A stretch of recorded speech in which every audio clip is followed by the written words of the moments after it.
one destiny.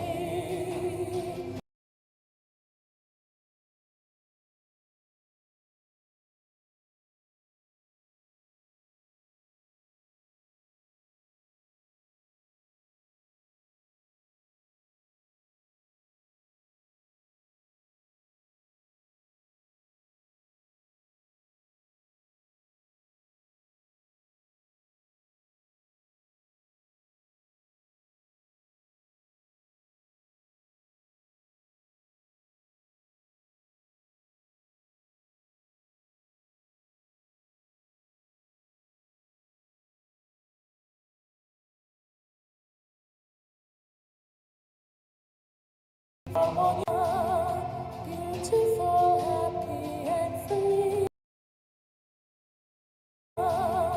Beautiful, happy, and free.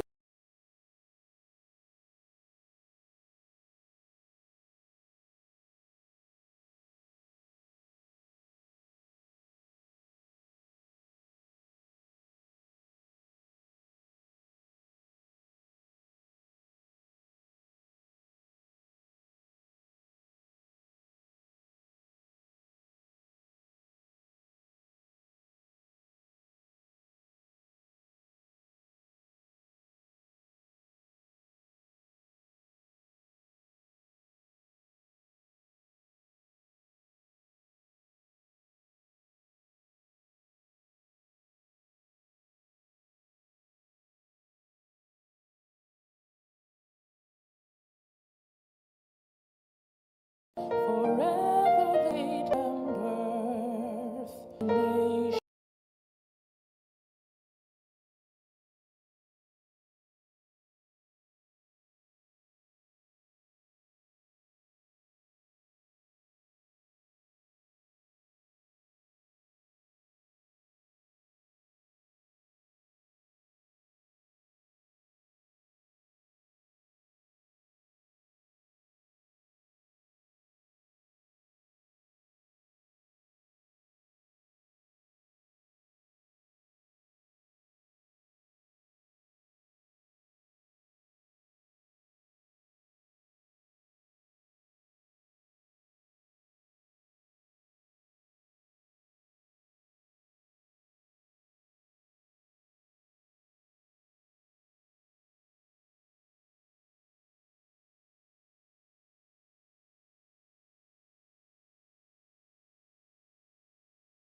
rest within thy breast, where thy sweet flowers bloom, where thy sweet flowers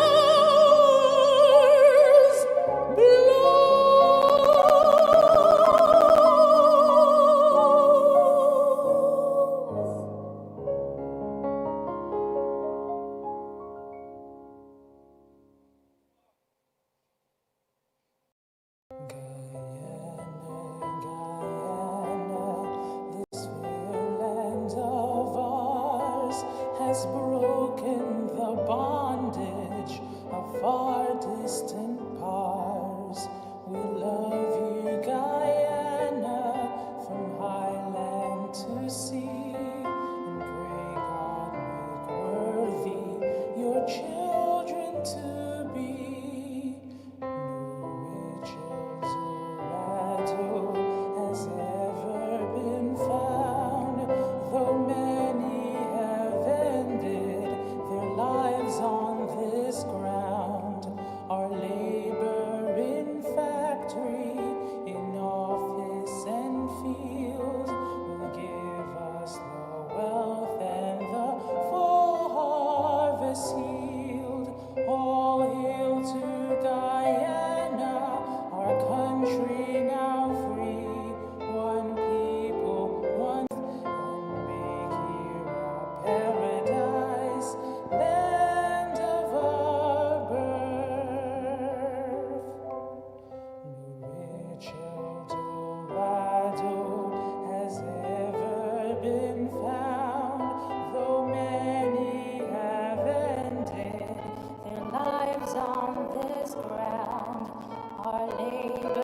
Guyana.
Thank you. Our dear Prime Minister, Vice President, members of industry, distinguished ladies and gentlemen, members of the media, fellow Guyanese, with the renewed and expanded mandate of the people bestowed upon me and the People's Progressive Party Civic in the recently concluded elections of September 1st, 2025, I come before you today with a solemn promise to share our vision, our plans that will guide our nation over the next 5 years, building on the historic achievements of the past 5 years. By sharing these plans openly and widely with all of Guyana, I seek to ensure that every citizen understands the path we will take, the priorities we uphold, and the progress we seek to achieve. Ours is a responsibility that fills this moment with promise. For as we stand at the threshold of the next 5 years, the horizon of our future stretches wide and bright, calling upon us to act with courage and clarity. We do so armed with the unshakable belief that a true measure of our progress, the proof of our purpose, is found in the prosperity, the dignity, and the well-being of every Guyanese. For us, the people come first, always. It is the guiding principle, putting people at the center of every decision that shapes the economic blueprint. I'm about to unveil every policy, every initiative, every program, every project flows from the simple yet profound question: how does this improve your lives, the citizens of Guyana? At every step, we ask, does this policy make life better? Does this program expand dignity and choice? Does this project impact positively on the community in which it is located? From these simple but profound questions, rooted in fairness, dignity, and inclusion, our vision rises. That vision is bold and is grounded in service. It is a vision of a Guyana that works for its people. A Guyana where opportunity is the birthright of every citizen. A Guyana where our vast resources are the lifeblood of dignity, of hope, and of shared prosperity. A Guyana where Guyanese can work, live, and retire in communities that are safe, clean, and have adequate and comfortable amenities, where children can run free. In this era, when more Guyanese are working, earning, saving, and experiencing a better quality of life, their perfectly understandable expectation is that they should be able to enjoy a certain level of comfort in the communities in which they live. We recognize that a modern community in Guyana should have, at a minimum, paved roads, concrete drains, clean carpets, well-lit streets, greenery and recreational spaces, no garbage, no stray animals, and no noise nuisances. These are minimum and eminently reasonable expectations, and my government these expectations. I call on all Guyanese to join us in the People's Progressive Party civic government in making this a reality. As I said before, in this moment, Guyana is a rising frontier, a nation where oil fuels ambition, but does not define us, where gold, bauxite, and other mining also anchor economy, and where fertile lands and fresh water feed our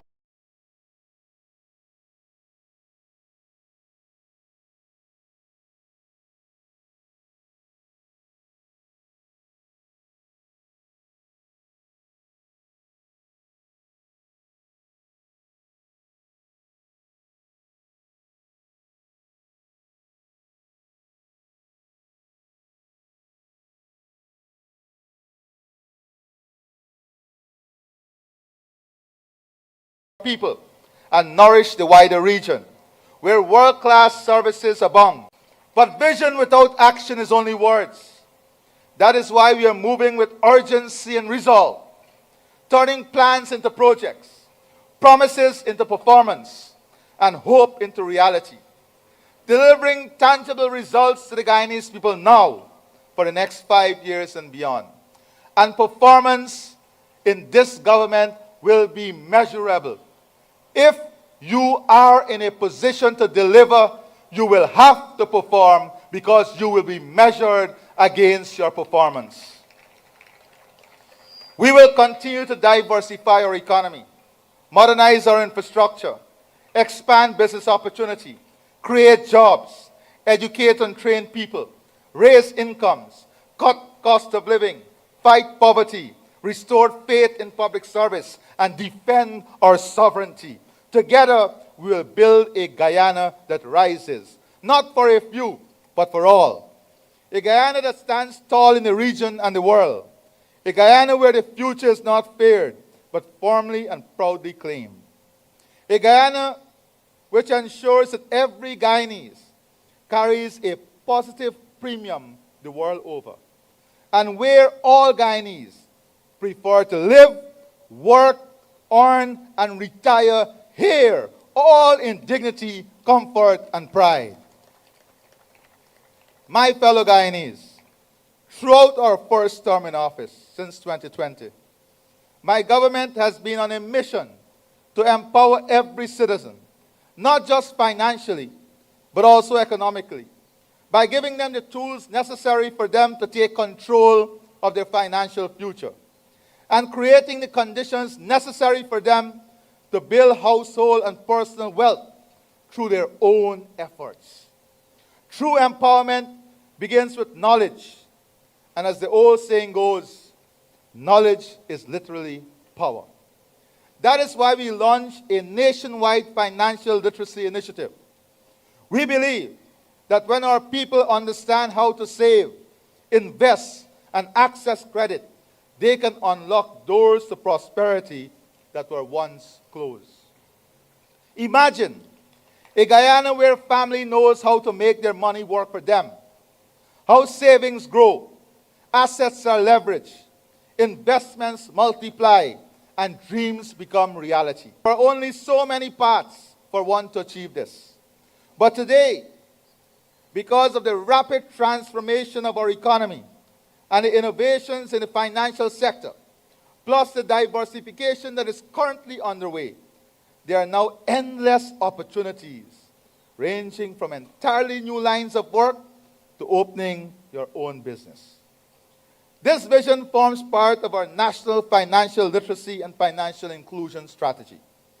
A strategy designed to make financial empowerment a reality for all by deepening understanding of basic financial and investment concepts and banking and financial services. A strategy ultimately geared at ensuring financial security and prosperity for all of the working people of this country. And we are not walking this path alone. We are forging partnerships with the private sector. And most importantly, citizens who are willing and ready to equip themselves with the financial knowledge to seize the opportunities knocking at their doors. We firmly believe that everyone should have equal access to participate fully in our economy, beginning with the fundamental ability to open a bank account. That is why we drastically simplified the requirement for opening bank accounts. And these simplified procedures are already in operation. Today, more Guyanese than ever before are part of the formal banking system. In fact, the number of bank accounts has grown by more than 65,000 since 2020, reaching over 648,000 accounts in.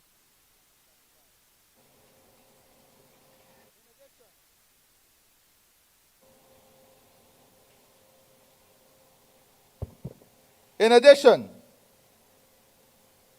we can also now easily open accounts by online applications at 4 major commercial banks. This is progress in financial inclusion and empowerment that is measurable. Moving forward, to ensure that every Guyanese has access to the banking system and access to the opportunity that exists in Guyana today, every effort will be made to encourage them to open their own bank accounts. We did not get where we are today by chance. Since we returned to office in 2020, we have been placing more money into the pockets of every Guyanese. Through job creation, wage increases, higher pensions and public assistance, targeted cash transfers, and widespread tax reductions. You know, we've increased public sector wages. We have doubled the income tax threshold. We doubled old age pension. We more than doubled public assistance grants. We distributed more than $70 billion in direct transfers. We cut income tax rates, provided tax relief for persons with children, persons who earn overtime, persons who have a second job, and persons who are paying premium for life and medical insurance. We removed excise taxes from gasoline and diesel, amounting to savings of over $100 billion annually. As a result of the favorable investment and business climate we have created, credit to the private sector has grown by an accumulated 89.6%, 95.6% in real estate growth in real estate mortgages, 155.6% in credit to agriculture, 89.6% growth in credit to the manufacturing sector, 90.4% growth to credit to the services sector, 67.9% growth in credit to household.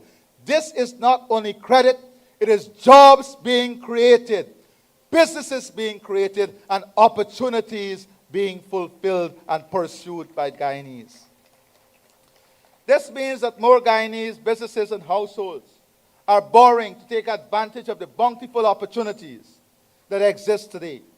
They are converting idle liquidity in the financial system into productive economic activities.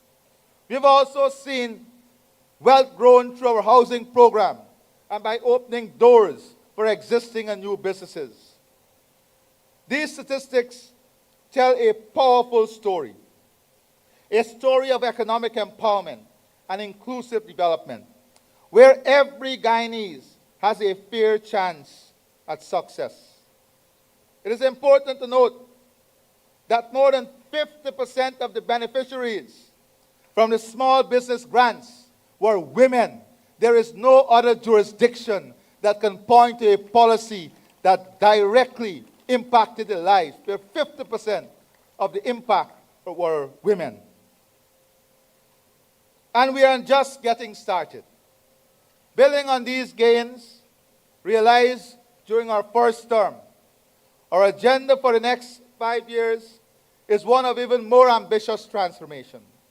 A keystone initiative will be the establishment of the Guyana Development Bank with an injection of $200 million US dollars, which will provide zero interest, zero collateral microcredit loans, specifically for small and medium-sized enterprises, women-owned businesses, young entrepreneurs, and persons living with disabilities, along with essential mentorship and training. We'll not only be giving you loans, but we will also be providing you with mentorship, training, and the support needed to turn ideas into thriving businesses.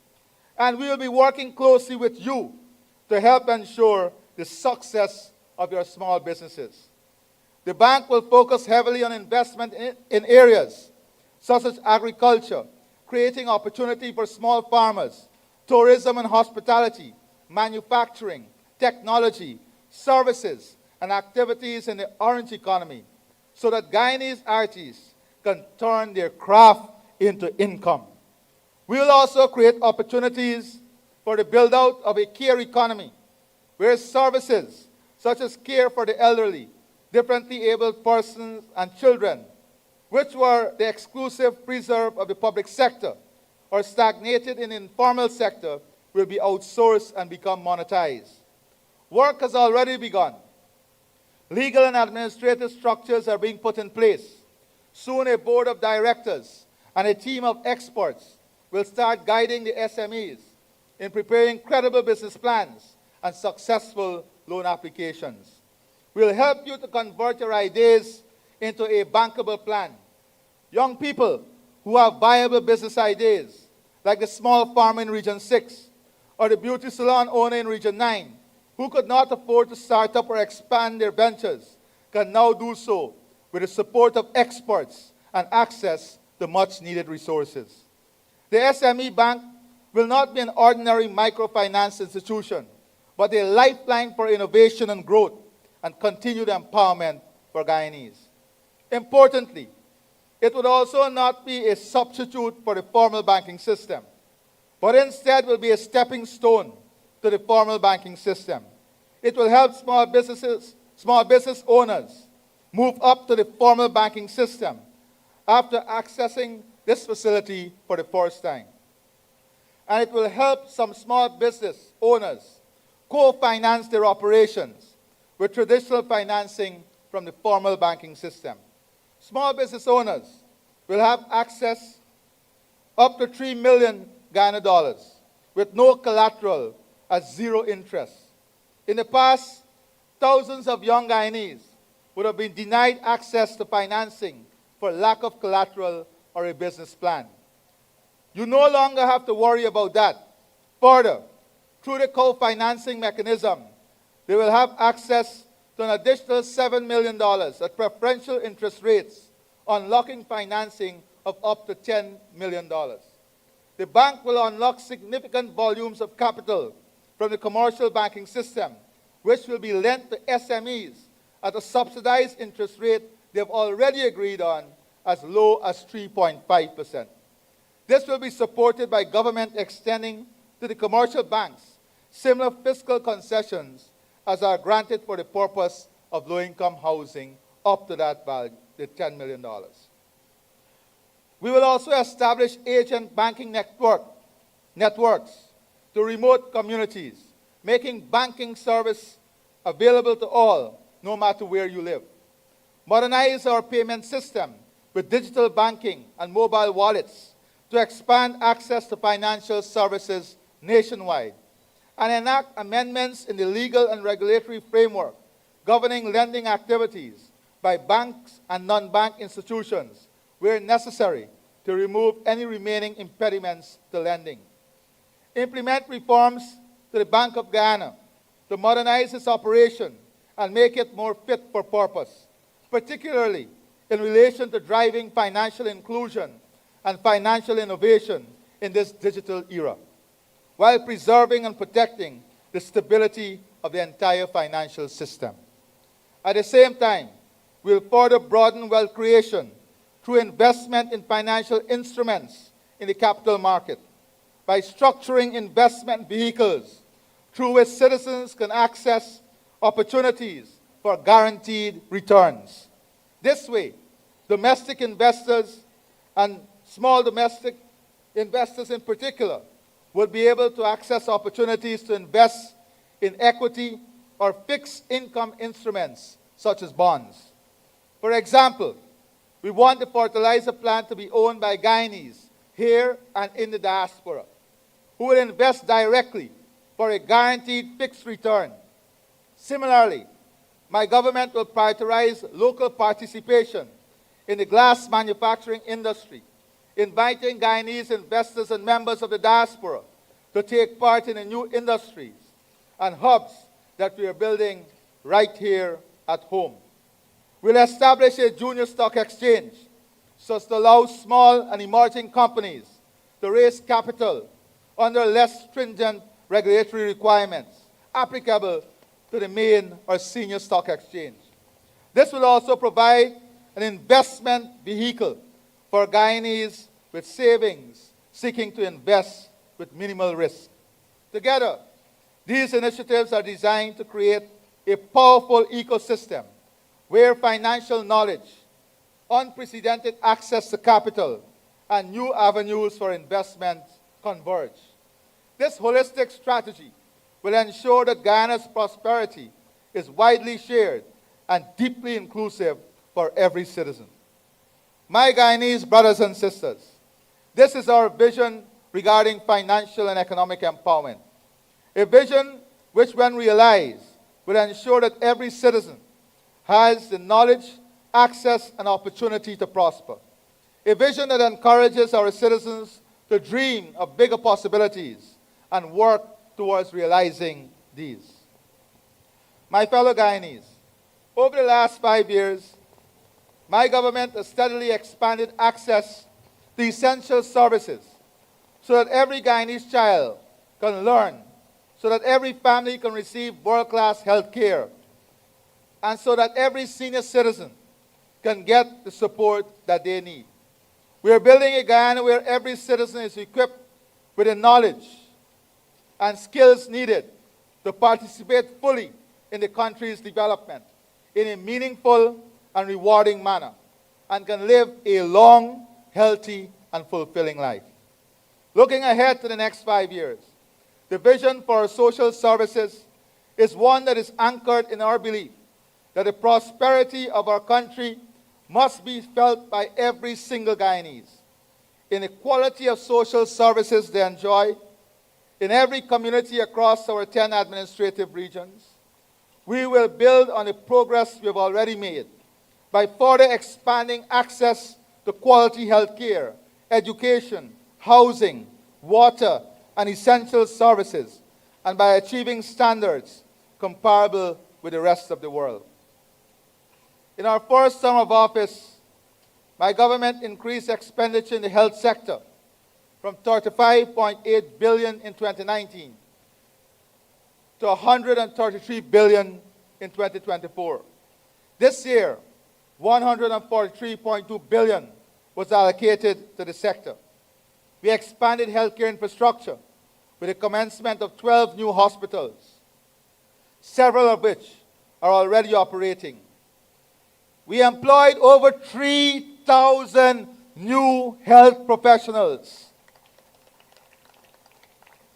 We introduced telemedicine services for the first time in Guyana with over 80 sites. For a matter of fact, we are now the leader in telemedicine in this region. In health, we are not only building new state-of-the-art facilities, but we are also re-engineering the entire health system around the goal of providing world-class service to every Guyanese. As we recognize the challenge of timely availability of drugs and medical supplies across the public health sector. We're developing an electronic inventory management system to track the movement and availability of supplies across the entire system. This will help to ensure that adequate levels of drug and medical supplies are readily available in public health facilities countrywide, thereby minimizing bottlenecks, delays, and wastage.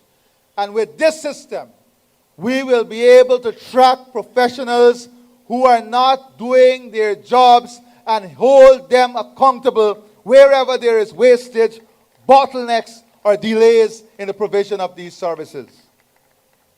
We are rolling out a national health records platform, deploying an electronic appointment system, and deploying AI to strengthen health services all across the country.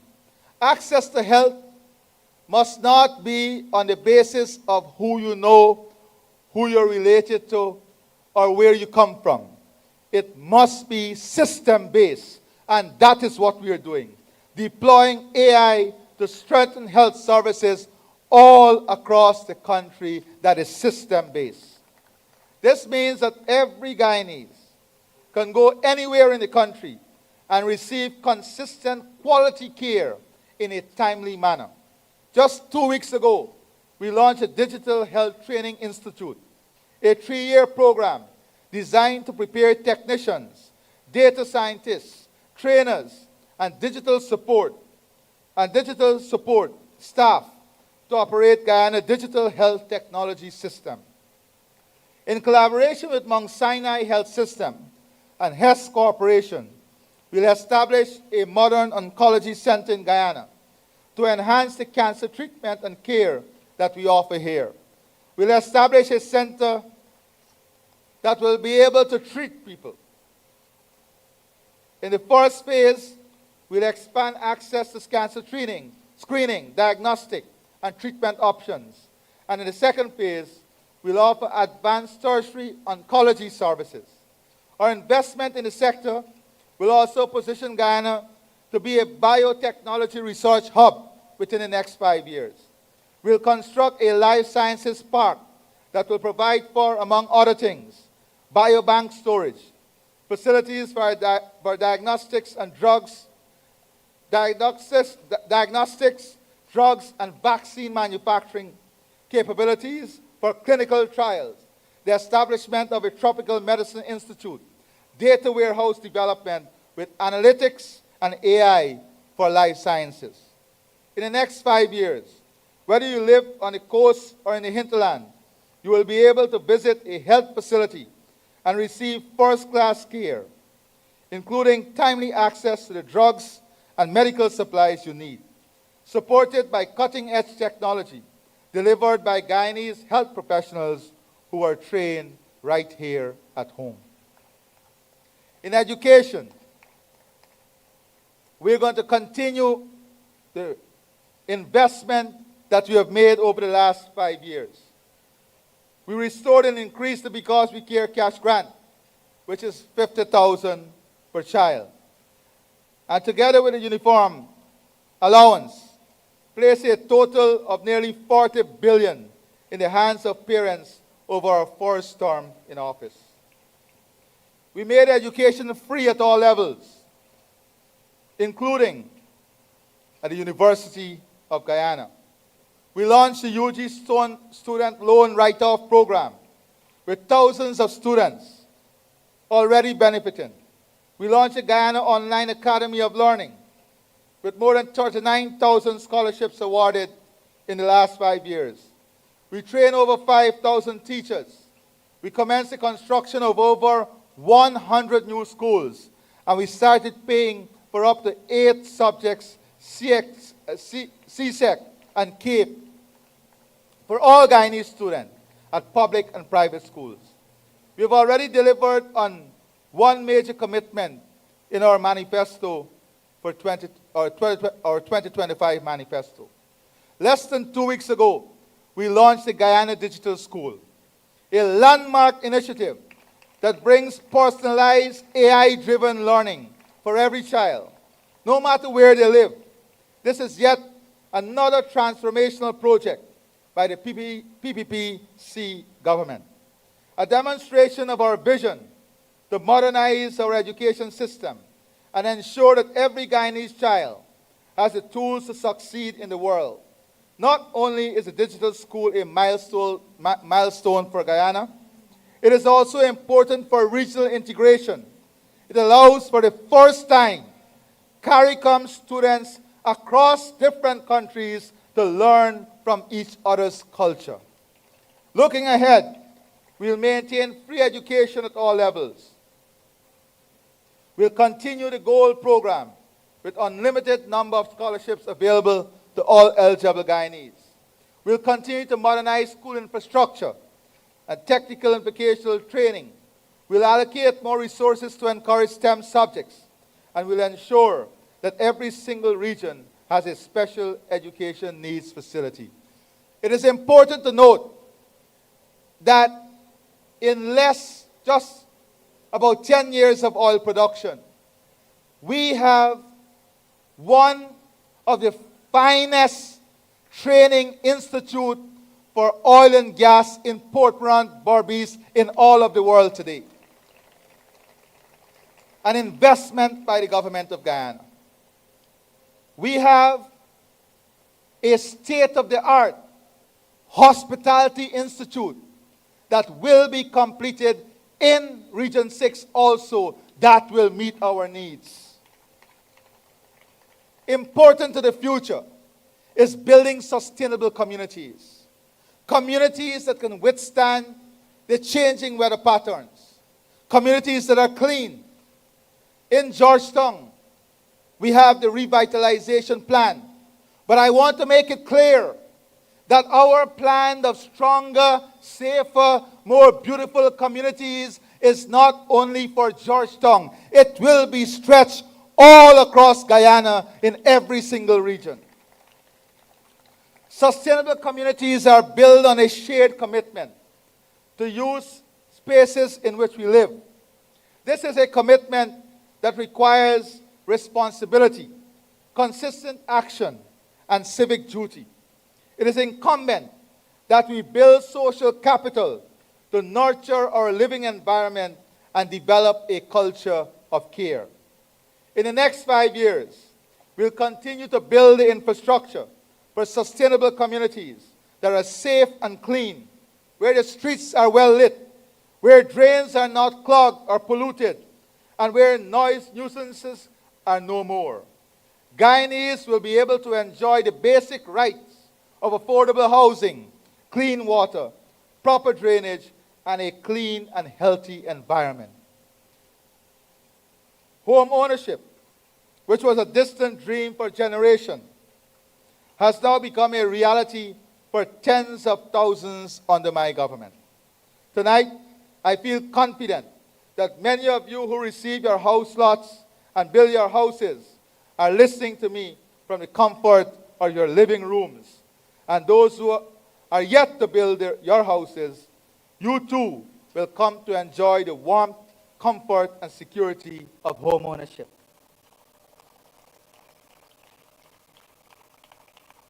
Congratulations. This is true for all 53,000 of you who received a government house lot since August 2020. We have made home ownership more affordable through the removal of VAT on locally produced building and construction material, increasing the low-income mortgage ceiling at commercial banks from 8 million to 20 million, and introducing the steel and cement subsidy program to assist with the cost of home construction. The vision for the next 5 years and beyond is to accelerate economic empowerment through home ownership by clearing the backlog of house lot application in all regions, with the possible exception of Region 4 because of the demand, the nature of the demand. Given the peculiar circumstances of Region 4, we'll also focus heavily on the construction of new homes with the aim of building 8,000 homes per year for a total of 40,000 new homes over the next 5 years. Just calculate 5 persons working on a home and multiply that by 40,000. And you will understand the scale of what we are trying to accomplish. Understand what 8,000 homes every year. We're not talking about those who already have their house lots and who will be improving their homes. And by the way, all of which will be incentivizing. We are talking about the 40,000 that we are going to build. And it's important for us to understand why this is needed. Many persons who want to own their own homes are now telling the ministry, we don't want the land. We want you to help us build. Because of the difficulty in managing contractors, because of the time it takes from them to go and build their home, to buy material, the stress, they will be saving all of that. And it is because of this high demand from people directly for the government to support the building of the homes that we need to build these 40,000 homes.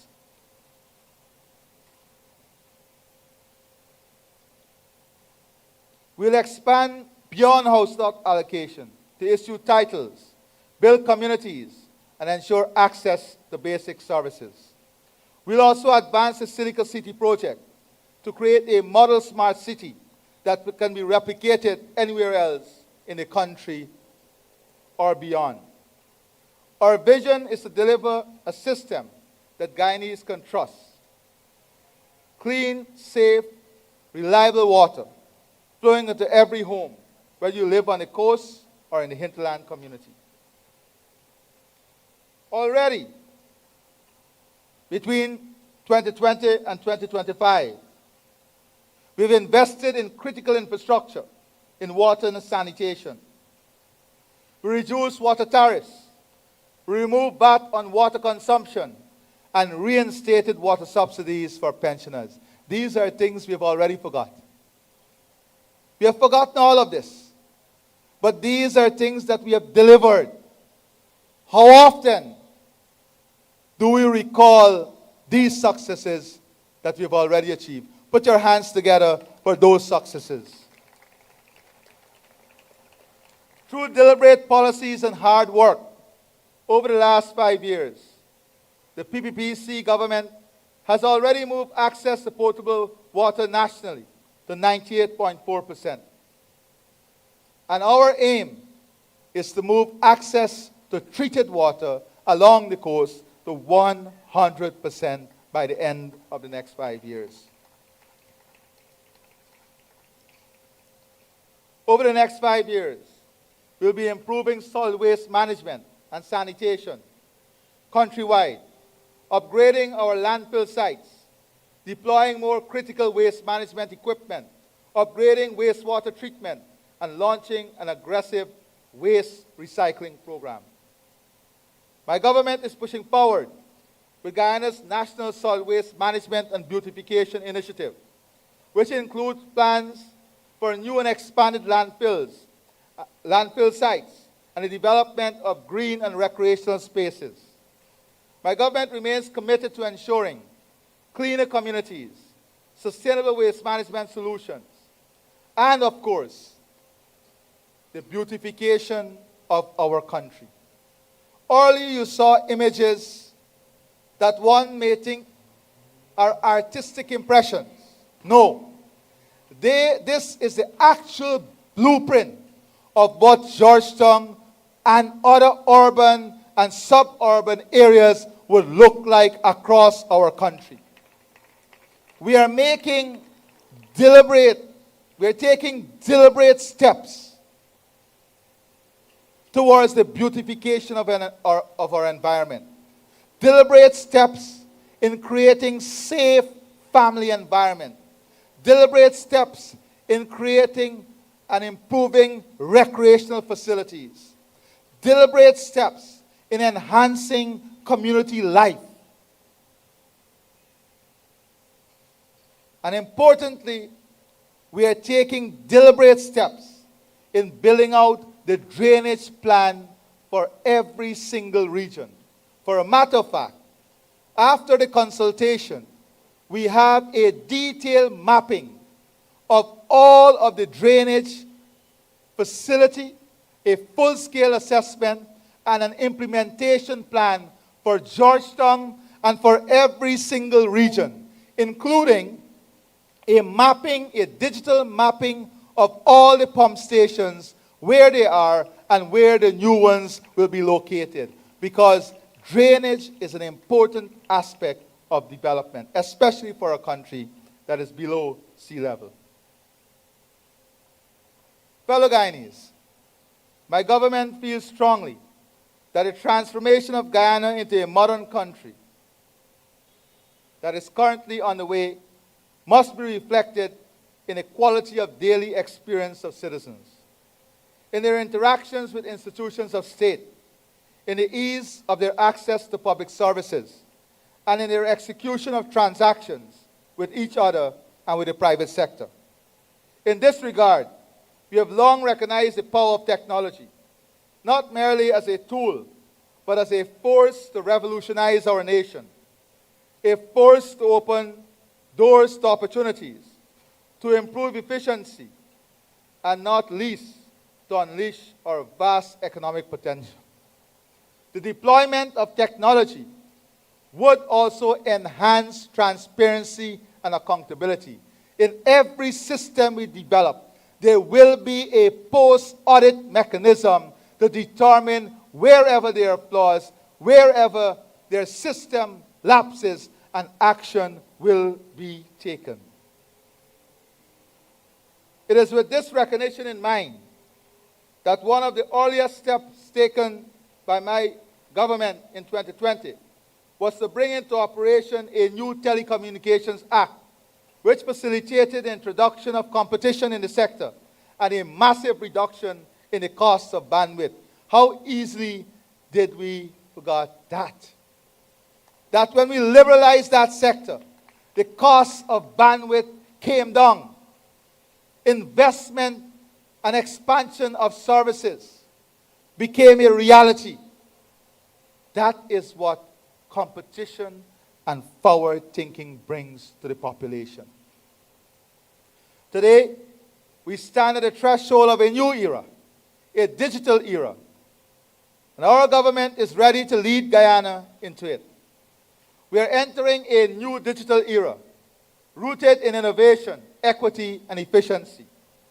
Digital Guyana is our commitment to building a modern state where technology makes public service faster and more accessible, efficient, transparent, and responsive, supports economic development and innovation, and empowers all Guyanese, supported by three pillars: citizen-centric governance, artificial intelligence and emerging technologies, and digital infrastructure.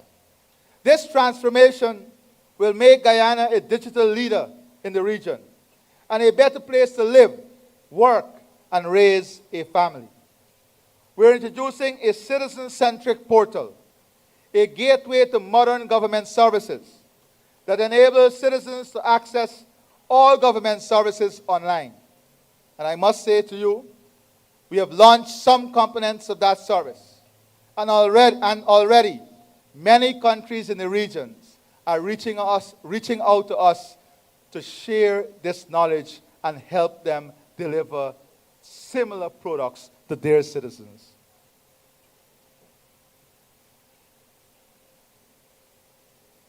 A modern Guyana will enable citizens to access all government services online.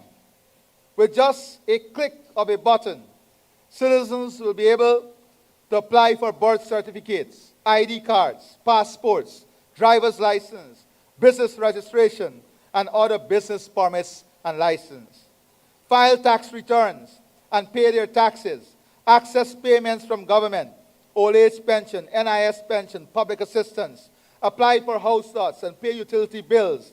This portal will also enable a national e-wallet, allowing citizens to receive money and make payments in the most seamless way possible.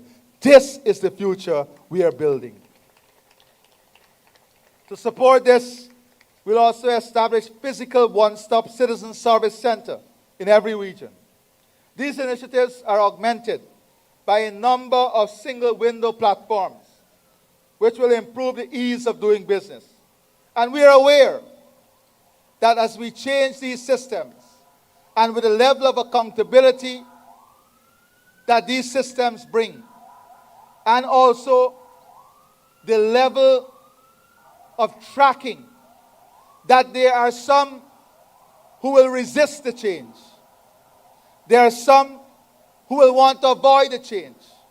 There are some who will try to subvert the change. But we are putting them on notice that the system will identify them, and the system will allow us to know where they exist and what they are doing. We will not allow a system to fail because people do not want to apply the system. We're investing too much. And as I said, these investments are all about people. Someone must be able to either do it online by themselves or walk into one service center and conduct all of their government business with limited interaction with public servants because of predictability, transparency, efficiency, and an environment in which system works.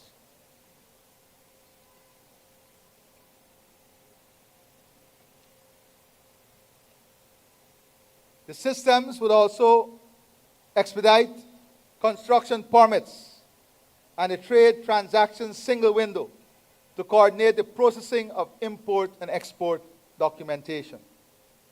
And you know, there are some who like to claim, oh, we thought of that.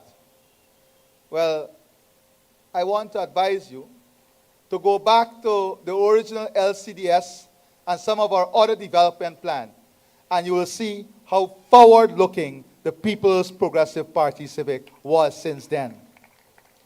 We are able to implement at a faster pace now because of the revenue stream, and we are telling the population how that revenue stream will create new forms of wealth, new jobs, new opportunity, and a strong, sustainable, resilient economy. And that is what must be important to every Guyanese, knowing that you will live and pass on a country that is resilient, sustainable, strong, and will be able to allow you and those after you to live a life of dignity and prosperity. We have already launched a Skills Connect app for skilled and semi-skilled workers to match job seekers and recruiters, with more than 1,500 already registered to use the application. Nearly 100 job opportunities posted, and nearly 200 services advertised in just weeks. And we are currently testing the government appointment system, Gov Connect. In addition, before the end of the year, we will launch Citizens Connect, which is a new portal that allows citizens to bring matters of interest to the attention of the relevant authorities. And why is this important? These systems will allow us not only to bring the issue, but to track who is looking at the issue, to track the time it is taking to resolve issues, to track the performance of government agencies, and to track how efficiently persons who are tasked with delivering services are delivering those services. That is what is going to enhance accountability and transparency. That is what is going to build the new efficient Guyana. In 2026, these applications will all be hosted on a single e-government platform to make all government services easily accessible to our citizens. In addition, we'll be utilizing technology to monitor the efficiency with which government is performing, using dashboards to track activity across all sectors. A post-audit mechanism will be implemented to ensure there is institutional integrity and accountability, and that our systems are working as they should for the people of this country. Already, we have conducted post-audit in a few agencies, and you will see action stemming from those post-audits. This is the era of action and delivery. At the same time, with the objectives of further improving transparency and efficiency and further enhancing participation and competitiveness, we will be moving to e-procurement along with supporting reforms to the procurement system. Additionally, we will be strengthening real-time monitoring and introducing independent post-evaluation of projects to ensure quality and delivery to standard. Over the next 5 years, our government will also establish a modern, more efficient Bank of Guyana that is proactive, data-driven, and fit for the digital age.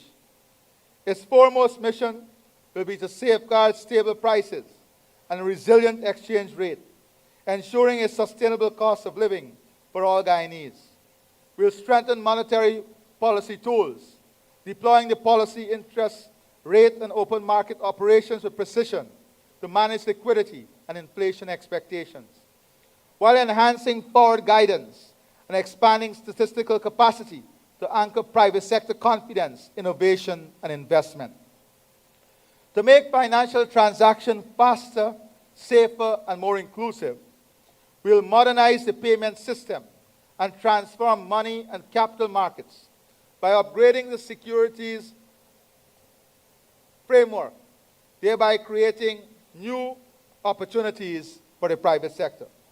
The central bank will not be passive. It will act with urgency, intelligence, and credibility to secure Guyana's economic future. As indicated in Manifesto 2025, we will provide you with AskGov, Guyana official AI digital government service. Powered by AI, the ecosystem will eliminate long lines, provide timely answers, and allow citizens to request government services anytime and anywhere. As I highlighted earlier, in education, students and teachers will benefit from AI personalized learning and interactive curriculum access, even in the most remote areas, via the Guyana Digital School.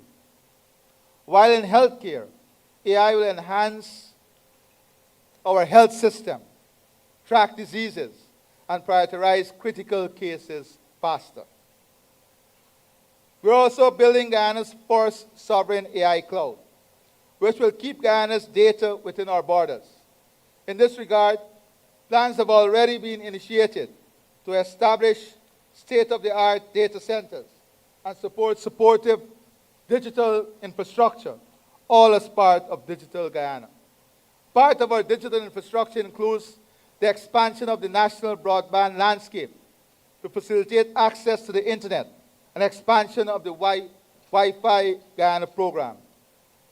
To drive digital industry and innovation, we will create tech parks and innovation hubs across Guyana where AI, fintech, software development, and cloud services can thrive. The benefits of these flagship initiatives will be tremendous. The digital leap will forge a smarter, more agile bureaucracy, free from delays and frustration. It will also unlock massive economic value. Guyana will become a regional hotspot for innovation and model for the rest of the world. Our objective is not just to enter the digital era, but to be part of shaping it. We will launch a national digital literacy program, introduce coding in every secondary school, offer free digital certification, and organize boot camps to encourage innovation and creativity. This is important to ensure our citizens benefit from these activities. Our digital transformation strategy is a gateway not only to government efficiency, but also to ensure greater transparency and fairness as direct benefits of the deployment of digital solutions to processes that previously required significant human input. Security and justice is also an important platform. For us, security and justice must not be for the wealthy or for those who can pay for it or those who think they can determine it by what they possess. Security and justice must be equitable every day of the week. It must be predictable every day of the week. It must be accessible every day of the week. And it must comprise of one standard for every citizen. That is the hallmark of a judicial system and a security system that work for every citizen equally. Fellow Guyanese, we have strengthened our defense force on land, sea, and air with landmark purchases such as the offshore patrol vessel and new helicopters, modernize our police force to fight crime with technology and trust. This includes the Safe City and Safe Country initiative, with hundreds of locations now protected. We reformed our prison service to correct and rehabilitate as against only punishing. We expanded our fire service to save lives faster. We empowered our intelligence community to see threats before they strike, and sharpened our fight against narcotics to protect our children and communities. Today, we have one of the most expansive partnerships with this region and the rest of the world in the fight against narcotics and illicit drug trafficking and other forms of smuggling, including gold smuggling. We have joined and are part of a regional alliance that is working aggressively on this front. Going forward, Guyana's security strategy is built on a simple but unbreakable principle: protecting Guyanese lives, Guyanese livelihoods, Guyanese sovereignty, while securing the progress we have worked so hard to achieve. We begin with people. Safety in our communities is the foundation of national security. We will continue to build confidence and trust in our security forces, not only by ensuring we have adequately trained personnel across the system, but by putting mechanisms in place to ensure the integrity and accountability of these personnel. Our aim is a policing system that reflects a high degree of professionalism and a citizen-friendly and community-oriented system. We are building a modern, technology-enabled policing system that prevents crime before it happens and responds faster when it does, with e-ticketing, digital case management, and the cybercrime unit, all driving enforcement, while community policing help to build public trust. We will be investing heavily in building public trust through community policing. Migration will continue to be addressed with clarity and discipline. As promised in Manifesto 2025, we will develop a migration policy. Guyana remains open to skills, investment, and contribution, but we will never surrender control of our borders or subordinate the rights and interests of the Guyanese people. In all we do, the Guyanese people come first. Guyana and the Guyanese people come first. And we will be taking steps in local content, community economy, community services to ensure that in all of this development, Guyanese businesses, Guyanese talent, and community ownership is not displaced. We welcome investment, but we ask you to work with our local businesses, private sector, and talent. There is no sidestepping this. There is no sidetracking this. They come first in this development strategy. Everyone in Guyana must be documented. I want to repeat that. Everyone in Guyana must be documented, accounted for, and here for a clear purpose and period. You must be documented, accounted for, and in this country for a clear purpose and a defined period. This will be achieved through modern digital systems like the EID card, through enforcement on abuse, and full transparency to the public. We will prove that Guyana can be both fair and strong. For a matter of fact, we have already implemented segments of the digitization, and transactions that took weeks are now taking seconds. Transactions that took weeks are now taking seconds. Guyana can be both fair and strong, open to contribution, close to disorder, and united in one unshakable truth. This land belongs to the Guyanese people today and for generations to come. In a world where threats move at the speed of data, intelligence, cybersecurity, and digital resilience are now frontline defenses. We are investing in systems that detect risk early, protect national data, defend critical infrastructure, and connect agencies so that threats are identified before they reach our homes, our schools, our economy.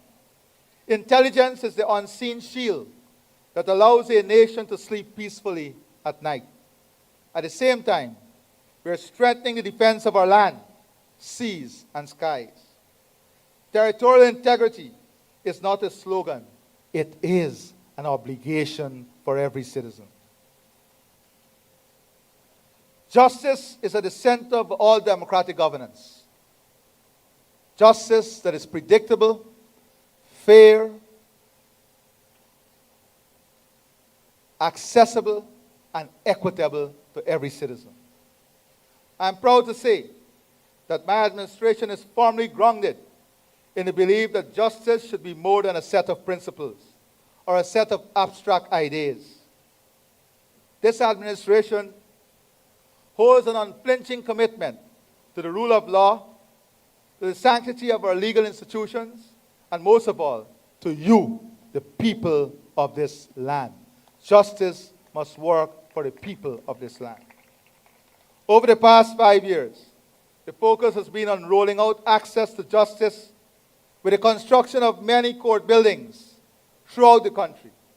This work will continue to ensure easy access to justice in major populated areas.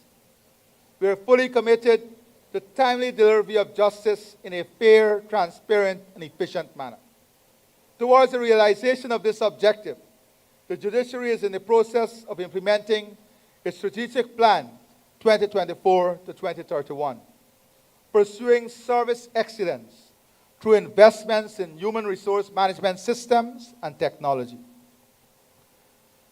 My government supports the effort for Guyana to become a member of the International Framework for Court Excellence, which sets international standards of excellence for the performance of courts regarding leadership, strategic management, workforce, infrastructure, and processes, user engagement, accessibility, and public trust.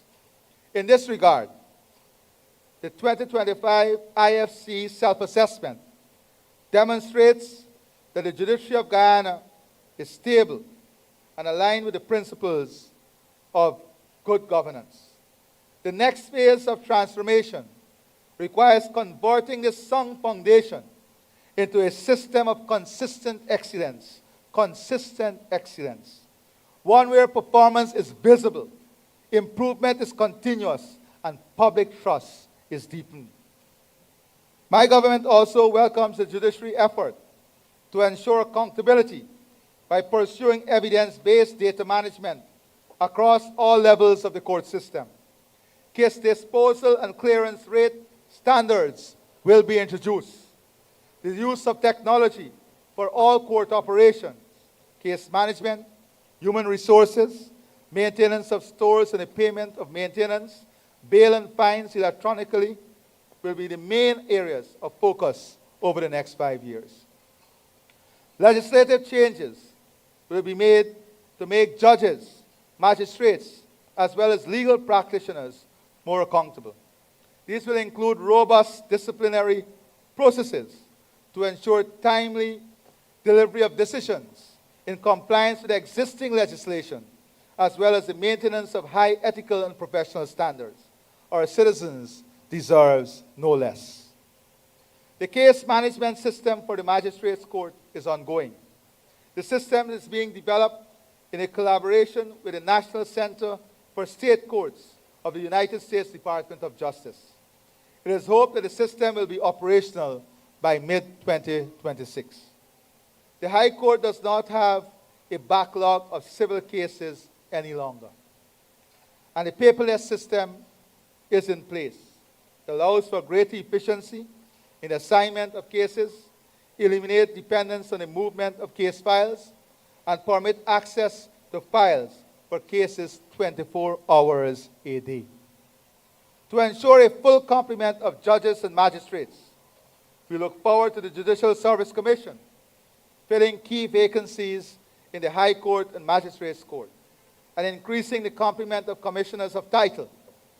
In support of the rendering of timely decision, it is anticipated that the JSC will appoint more judicial research assistants who will be integral in assisting judges to more robustly manage cases from the time a case is filed to disposition.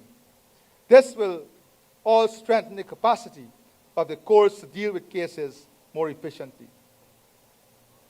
Within 1 month, we'll be launching the revised edition of the Laws of Guyana, updated from 2012 to December 31st, 2021. And at the same time, we'll also be launching the Law Reports of Guyana from 2008 to 2021, all part of our modernization of the legal sector. These initiatives will make our laws easier accessible and more user-friendly to all our citizens. The law reports will ensure our judges and members of the legal profession have available and accessible important decided cases to guide them in ensuring an improved quality of justice. Precedents are there for a reason. I want to repeat that. Precedents are there for a reason. Matters are concluded at the highest level of a court, and those decisions are recorded for a reason, so that justice is not delayed, so that important decisions are not delayed. Infrastructure, unlocking economic potential. Transport infrastructure can be linked to the veins and arteries through which all of the nation's activities flow.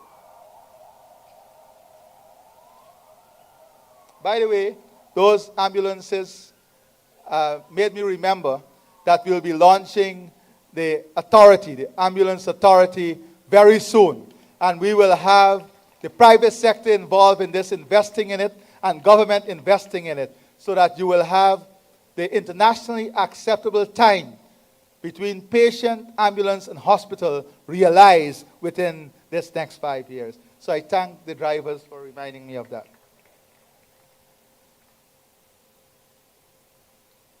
My government's vision for the transport infrastructure sector has two main objectives: unlocking economic opportunity and improving citizens' quality of life. We are building out a core network that connects Guyana with our neighbors, particularly Brazil and Suriname, connects population centers within Guyana, opens up land for productive purposes, and lowers business and individual transportation costs. We have moved from implementing isolated projects to a national blueprint for rapid economic expansion and infrastructure transformation, executed at a speed that is unprecedented for Guyana or anywhere else in this region. The current era has seen implementation of several essential projects which were long awaited and overdue. largely as a result of economic and fiscal circumstances of the country. In 2020, we launched and rolled out the build-out of new critical infrastructure. We commenced the construction of the Bar Jagdeo-Demerara River Bridge, which was recently completed, the Wisma Bridge, the Linden to Mabura Hill Road, and the bridges to Letem. We constructed and commissioned new highways and arteries to ease congestion, including the Heroes Highway, Schooner to Crane Highway, Ogle to Eccles Highway, Aubrey Barker Road, Cemetery Road, and Conversation Tree Road. We also upgraded thousands of roads in urban and coastal communities and rehabilitated key hinterland roads, including Kumuka to Quibana, Wauna to Settlement, Karasabai to Paramakatoy, and internal roads within central Bartica, Madja, Campbelltown, Princeville, and Letem. We have been working in every area of this country to connect our economy, connect people, open up new lands, and build opportunities. From the coast to the hinterland, from our rivers to our runways, we are reshaping how our people move, trade, and connect. Our strategic investment in the transport infrastructure will enhance regional integration, foster economic growth, and create a seamless transportation network across the country, ensuring that no region is left behind. You can see on the screen in front of you the road network that we are building out all across every single region. The result has been a dramatic improvement in commuting time, especially in densely populated areas, such as East and West Demerara. Our roads will carry the future of Guyana. We're investing heavily in modern highways and strategic corridors that link our people to opportunity and markets to growth. Some of these new projects include the Schooner to Parika 4-lane highway, the Parika to Goshen Road link, the paving of the Mabura Hill to Kurupukari to Letem Road, enhancing access to key economic zones, and facilitating the efficient movement of goods and people. Importantly, is the modernizing and rebuilding of the entire infrastructure landscape of Georgetown, the entire infrastructure link of key populated areas like the East Coast and East Bank. To ensure that hinterland communities are better connected, several key road links are in the pipeline. New road links will directly connect Region 8 to Region 9. Additionally, we'll also be constructing a critical road link from Molson Creek to Oriala and Siparuta and upgrading connectivity to Kwakwani. These are projects that will take some government 5 decades that we are working on in 5 years. Our rivers, once barriers, will become pathways to prosperity. We'll connect major crossings over the Berbice River and another spanning the Quarantine River, which will facilitate better trade with Suriname. A bridge over the Essequibo River at Kurupukari will unlock the interior and accelerate growth. To further ease transport flows, a pontoon crossing across the Demerara River, linking Timeri to Sand Hills, will be established, enhancing the movement of people and goods not only along the river, but along the Sand Hills Road leading on to Region 7 Bartica and then connecting all over the interior. Our waterfronts will see a transformation with marine development projects in Charity, Parika, Brinahoop, Stabroek, the entire Georgetown waterfront, and Wisma. Alongside the rehabilitation of all landing facilities along the Demerara and Berbice River. In Parika, we are advancing work on the first phase of the International Parika Port, which is a $4 billion facility that will facilitate, among other things, cargo ships transporting produce to the Caribbean, international travel for cruise ships, as well as individual luxury travel. We are also pushing ahead with the Berbice Deepwater development, positioning Guyana as a competitive Atlantic transshipment and export hub, which is critical for boosting trade and promoting industrial development. This project will see a deepwater port constructed at the mouth of the Berbice River and integrated with a road to Brazil, laying the foundation for the industrial development that will take place with the landing of Guyana's second gas pipeline, also in Berbice. This development is crucial for containers, dry bulk, liquid bulk, and other general cargo.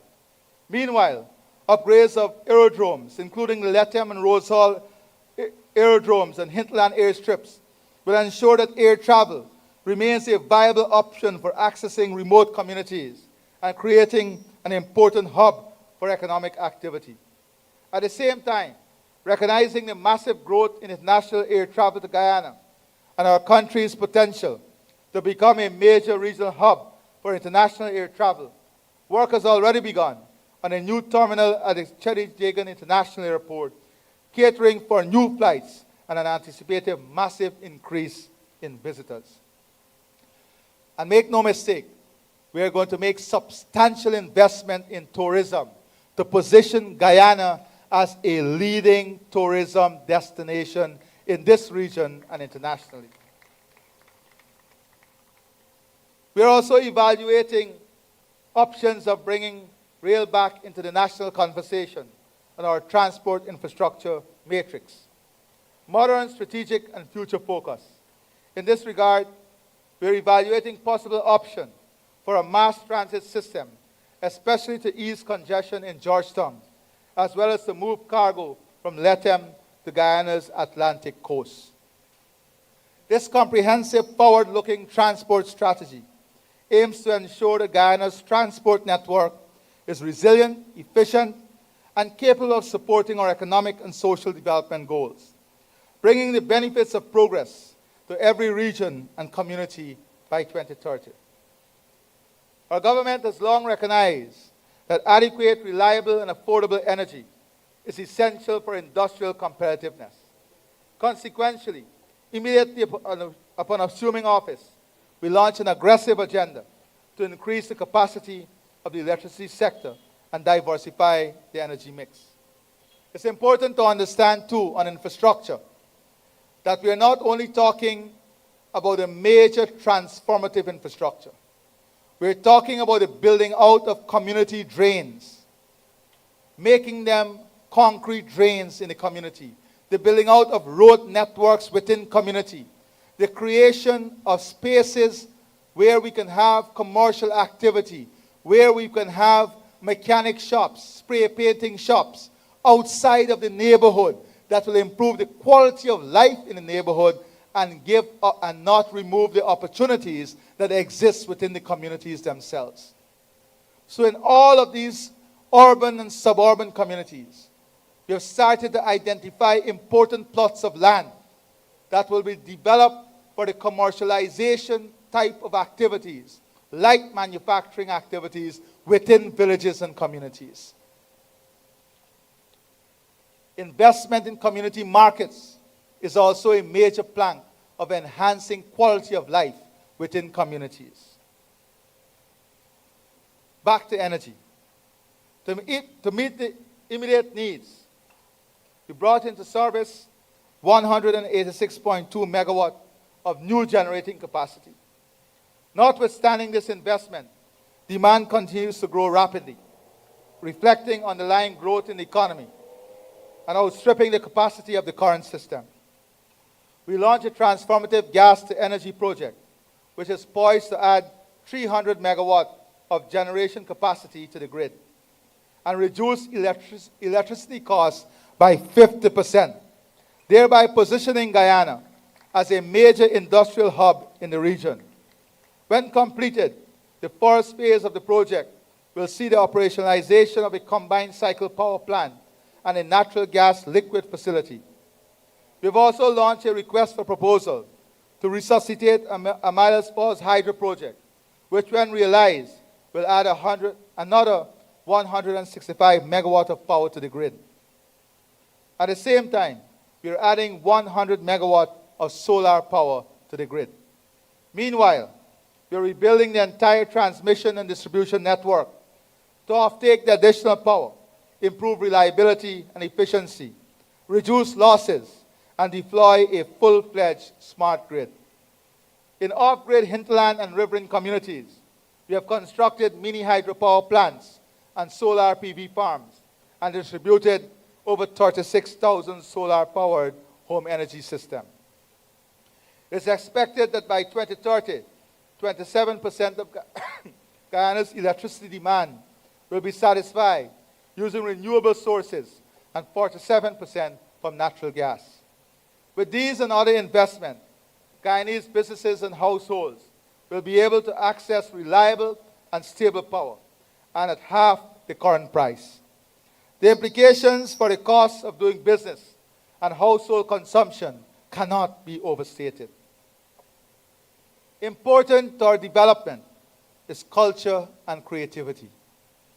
Recognizing the vast creativity and ingenuity of our beautifully diverse population, my government is committed to building out Guyana's orange economy as a deliberate pillar of economic diversification. We will position Guyana as a leader in the Caribbean in the creative and cultural industries, backed by a comprehensive strategic plan that will detail investments to accelerate these industries and demonstrate how the orange economy is going to be integrated into the wider economy. There has been no better time to be a member of the creative sector in Guyana. The past 5 years saw the highest direct investment in the creative industry sector across several initiatives. The Creative and Cultural Industries Grant and the Guyana Prize for Literature Festival, the Origins Fashion Festival, the full support for the participation of our creative artists at events around the world, most recently at CariFest in Barbados in August, are just a number of the initiatives that demonstrates our government's commitment to support the creative sector. Guyanese creative artists continue to shine on the global stage. The mainstreaming of cultural and creative industries into our national development strategy is an idea whose time has come. Over the next 5 years, as we work to integrate culture and creativity into the wider economy, our continued investment in these industries will see Guyanese artists reaching their true potential, creating jobs and generating income. My government will build and establish a new national museum, a national art gallery to showcase our best and brightest visual artists, including digital infrastructure to both market their output at home and abroad. We'll also develop a digital gallery to catalog and showcase Guyana visual artwork over the years, along with a digital marketplace for Guyanese artwork.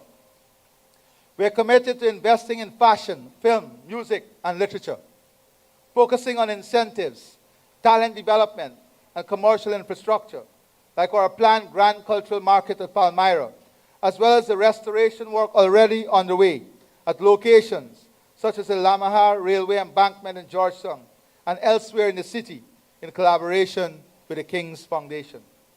Not only is the aim to deliver on every single one of these promises, but to go beyond them to the deliberate development of a self-sustaining, globally competitive, cultural and creative industrial sector. Next month, the National Creative Industry Development Conference will take place. This initiative will be the first step in our nation leaping forward in the development of our national orange economy. Our government's mission is to bring a clear and coherent policy framework, institutionalized support, infrastructural development, innovation, integration, and investment to the creative sector. One that is particularly important in that it bridges economic growth. It brings economic growth and bridges that growth with social cohesion, innovation, and international influence. Beyond its economic potential, activities within the orange economy serve as an important unifying force in our uniquely diversified society. Fellow Guyanese, our industry, one resource, or one episode of prosperity cannot determine a nation's true strength for the long term. Our vision is based on a clear and evident premise that our economy is integrated an economy where agriculture supports industry, where technology strengthens tradition, where creativity is valued, and where no talent is left behind because the system is too narrow to support it. Economies that diversify are stronger, more resilient, more balanced, and more inclusive. Diversification encourages innovation, spreads opportunity across regions, and ensures that growth is shared rather than concentrated. We'll be diversifying both vertically and horizontally, moving up the value chain, moving from primary production to manufacturing, and then ultimately toward an innovation and knowledge-driven economy, one in which biodiversity services, environmental services, and climate services will play an important pillar of diversification. We'll expand opportunities at every level, across every sector of our economy. Our government's vision is universal opportunity. Imagine a country where opportunity is not defined or molded by geography, background, or circumstances. A Guyana where a young artist in Berbice, a welder in Essequibo, a farmer in Linden, and a chef in Georgetown can all look to the future with confidence.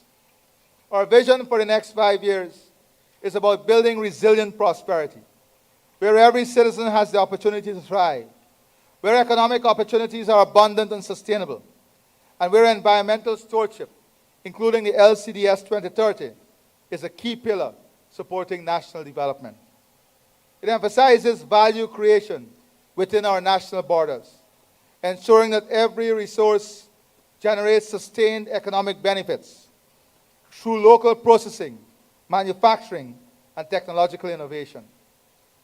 Guyana's national development is inseparable from the growth and aspiration of its people. This is the vision before us.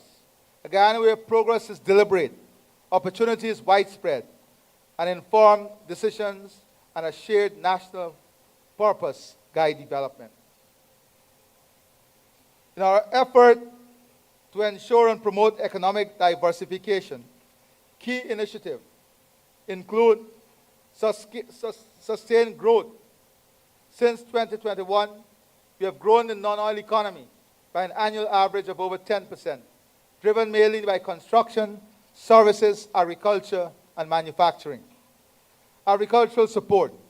Rice production has reached its highest level in the history of the industry, while we have also seen massive expansion in new crops, with corn production expanding by almost 300%, and soybean production by almost 1,800% between 2020 and 2024.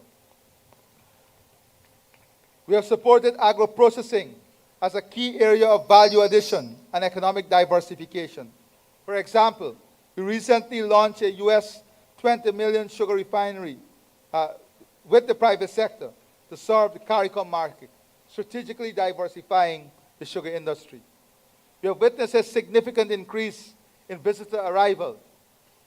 We have also launched an expression of interest for new tourism facilities in different regions of Guyana. And I must say, the response to that EOI has been breathtaking, just like the beauty of our country.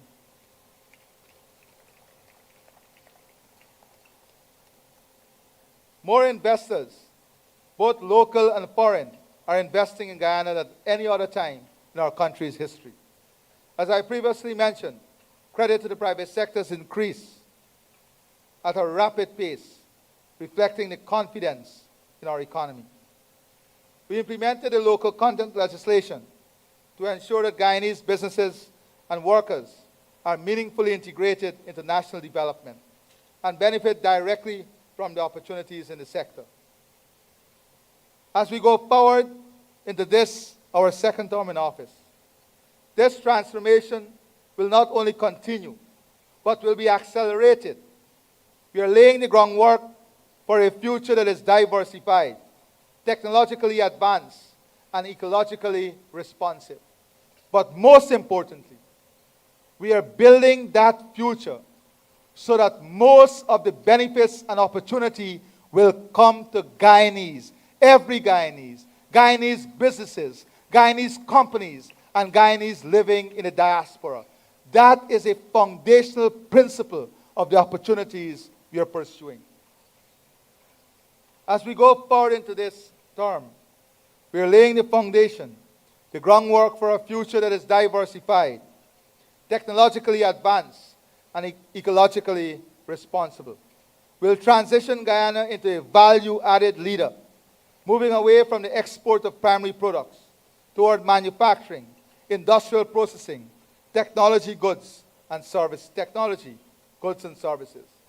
Over the next 5 years, we'll witness Guyana's environment for doing business becoming one of the most attractive to the private sector, both domestic and foreign. As already indicated, we are well on our way to ensuring adequate, reliable, and affordable energy. With the full deployment of the investments in energy to which I've already referred, and which will reduce electricity costs by 50%, the basis will be laid for globally competitive, energy-intensive industrial and manufacturing activity. Major industrial parks at Wales and in Berbice will host facilities for the production of various commodities supported by energy, cooking gas, petrochemical products, and support to the industrial automation, data centers, and digital hubs. More affordable energy will also lay the foundation for a globally competitive agro-processing sector, which will in turn create wider market opportunity and greater income-generating potential for our farmers based on value-added production. Now, we want to be a leader in agriculture and food production. We want to encourage investment in agro-processing, value creation, large-scale farming, mega farms, livestock, dairy, hatching eggs. We want these opportunities to be created at an unprecedented scale to satisfy national and regional demand. And to encourage this, we are going to give the same fiscal space that we give to health and education, to agriculture and agro-processing. That is the removal of corporate tax on agriculture and agro-processing across the entire value chain, positioning our ecosystem to now be the most competitive for investment in agro-processing, agriculture, and food production. The new transport infrastructure to which I referred earlier will also transform both the supply chain landscape and the market opportunity for Guyanese industry. With improved overland connectivity to mainland neighbors and enhanced marine and air connectivity with the Caribbean, Guyanese producers, manufacturers, and service providers will have easy access to neighboring markets.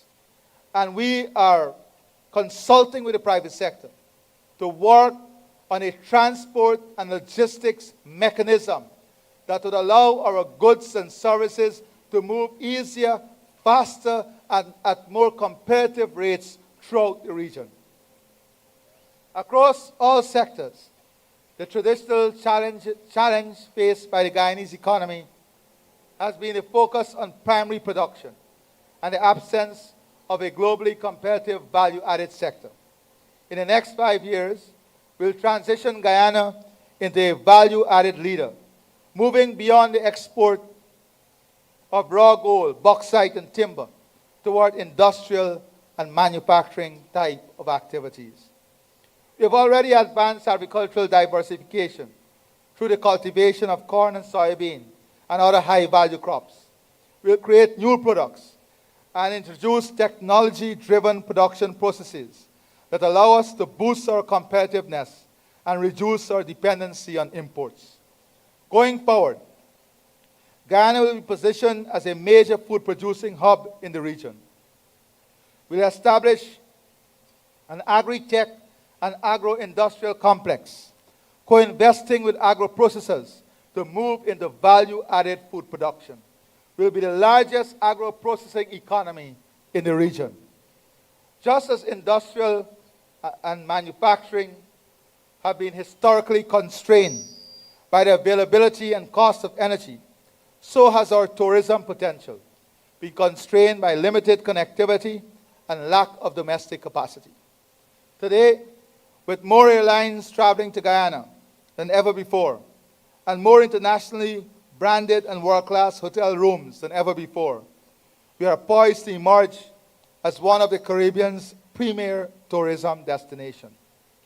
Over the next 5 years, we'll diversify into medical tourism, sports tourism, and cultural tourism. For a matter of fact, many international medical facilities, education and training facilities are already talking to us about moving their services and facility to Guyana.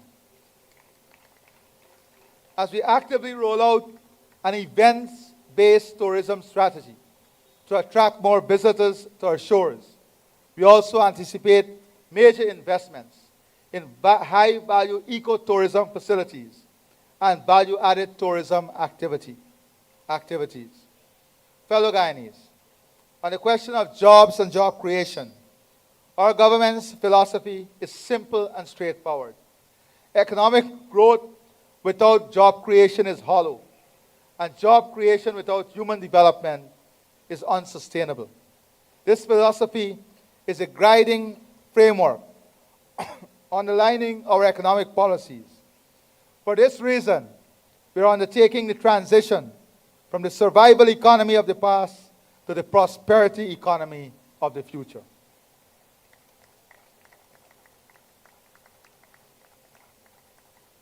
Under the previous administration, that is the APNU-AFC government, 35,000 Guyanese were pushed out of work, not by choice, but by decisions and policies pursued by the then APNU-AFC government. Today, industries, businesses are complaining to us that they cannot find people to work as a result of the policies and agenda of the People's Progressive Party civic government. At the end of the day, governments matters, parliamentarian matters. Who you put in those seats matters. And the People's Progressive Party civic government has consistently shown Guyana, whenever we are given the chance, we make it matter by building for the people of our country. No sector was spared by that government. From the CSOs and forestry workers in the hinterland, the bauxite workers in Region 10, the sugar workers, tens of thousands. Our youths, none of them were spared. Today, that reality has changed dramatically. We have replaced the crippling policies of contraction and destruction with a transformative agenda of investment and expansion, underpinning strategic long-term development, ensuring a stable and continuously improved outlook for our workforce and the broader economy. The record of the PPC administration speaks for itself. Over the past 5 years, we created more than 60,000 new jobs.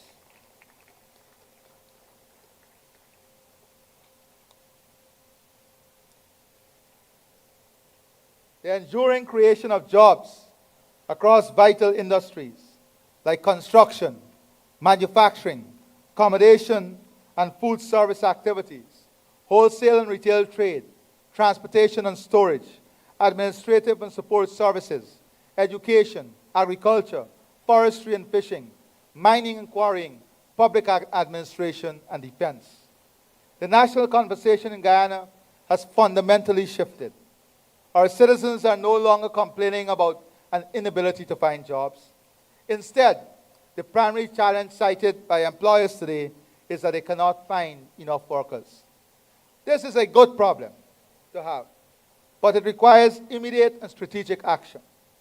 This is what real economic transformation looks like. It is the momentum that allows the government to deliver on its promise to create jobs, not in theory, but in lived experiences. In this era of rapid economic development, our government is not just creating jobs and filling vacancies. We are creating a future-proof workforce. The next phase of our development requires a revolutionary approach to human capital development. We must pivot rapidly towards building a knowledge-based, pragmatic economy, an economy where we strategically look as to where our supply of labor will come from. What are the rules that will govern that supply of labor? And what is the system, the economic, social system we'll put in place to support what will be needed? Over the next 5 years, we'll revolutionize technical training. We'll expand and modernize technical education to ensure every young Guyanese has a technical skill certified to international standards.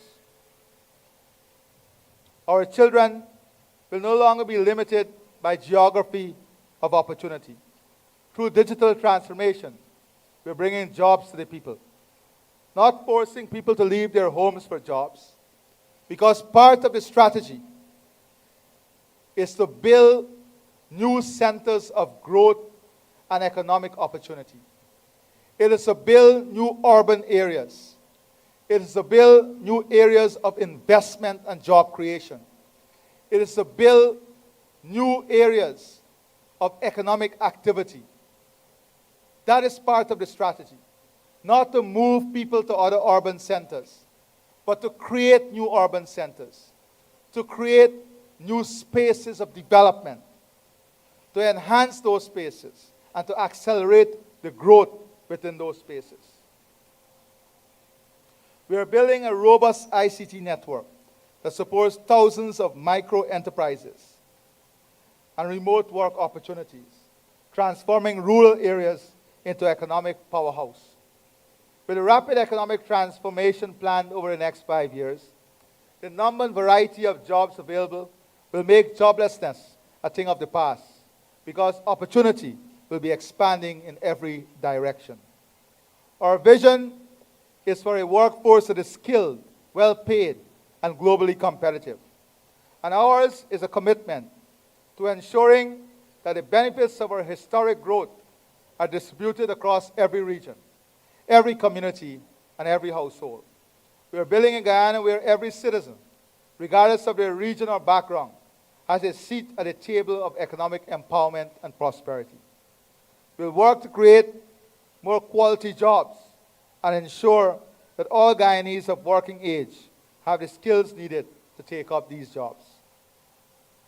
As we work to build a future of shared prosperity and opportunity, my government has shaped our projects and programs in a way that ensures that every group in society has a stake in Guyana's progress.